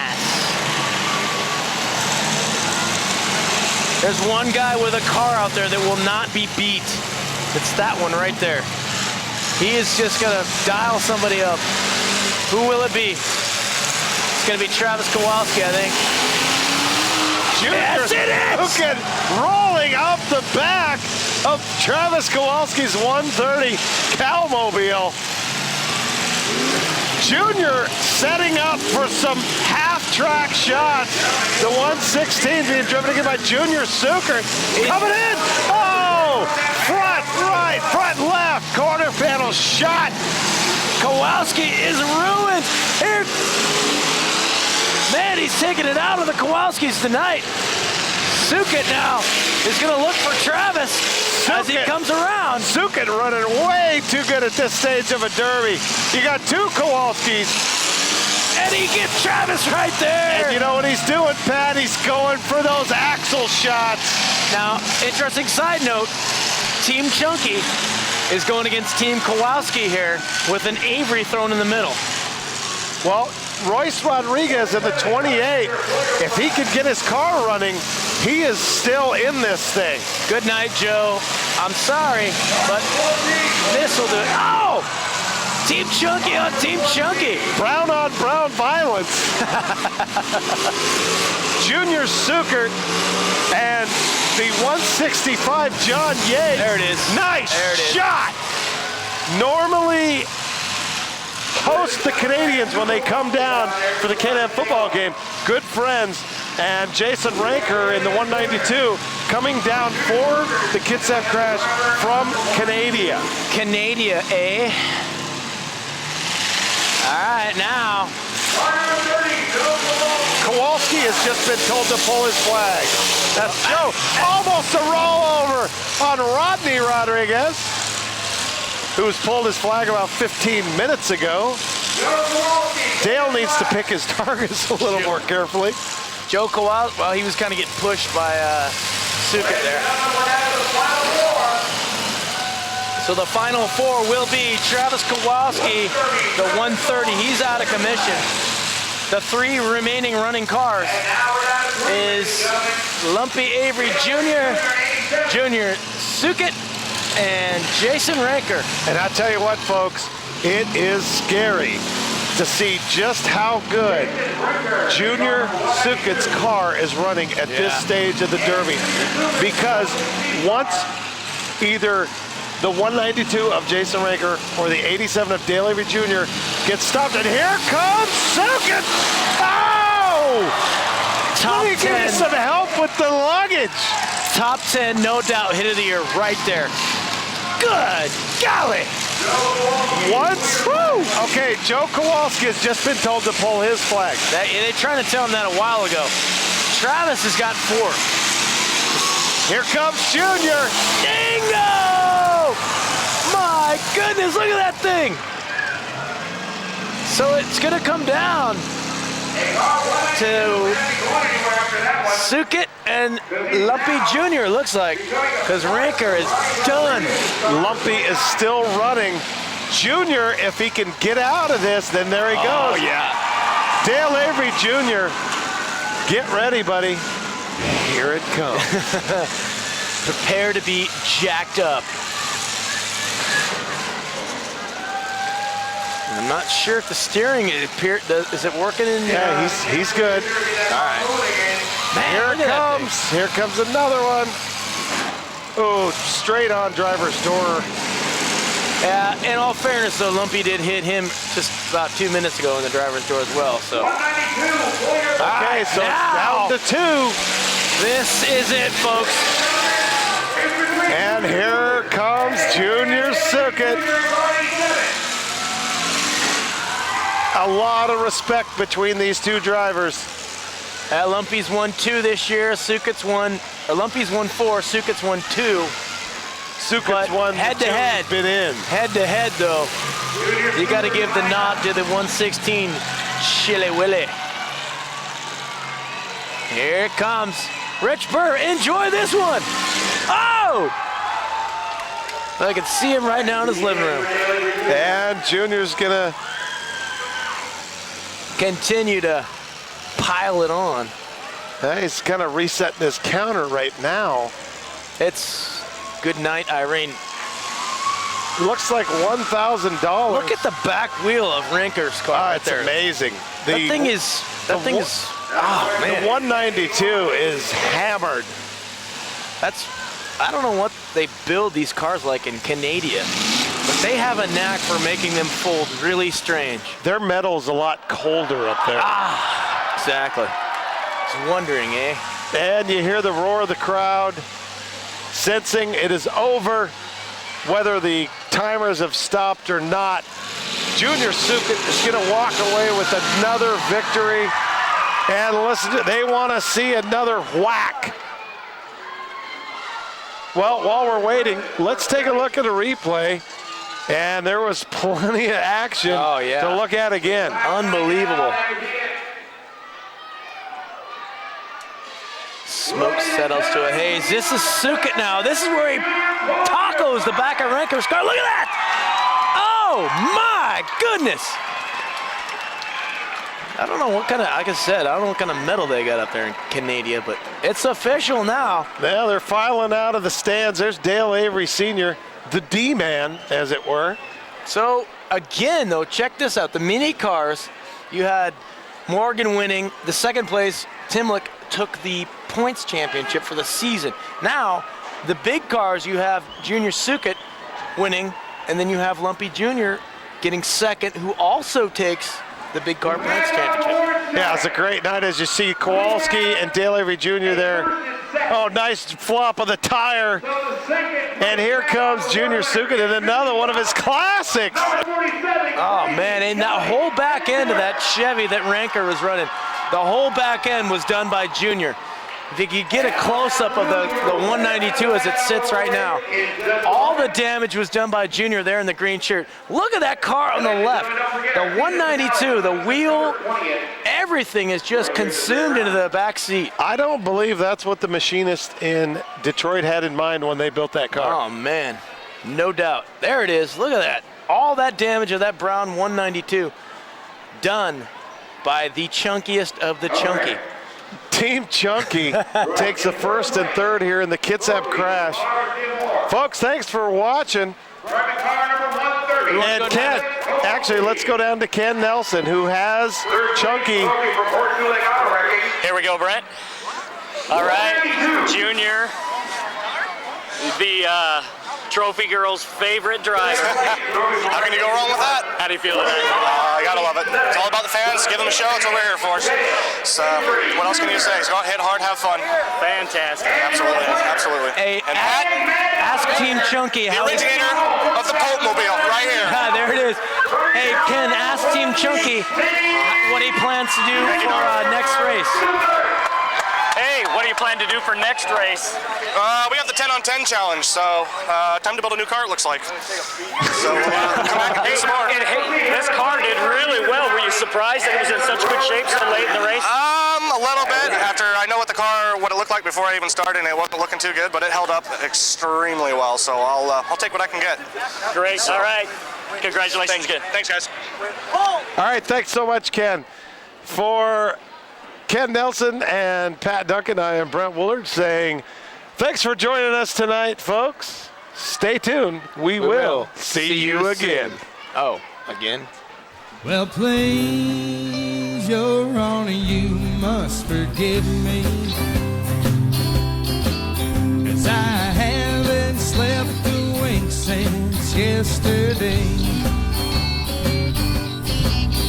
I can't even stand in my own defense, because the things that happened last night, they don't make much sense. There were quite a few shots and just as many beer chasers, and I'm not even sure I'm even sobered up yet. Now I'm standing before you, about to hit my knees.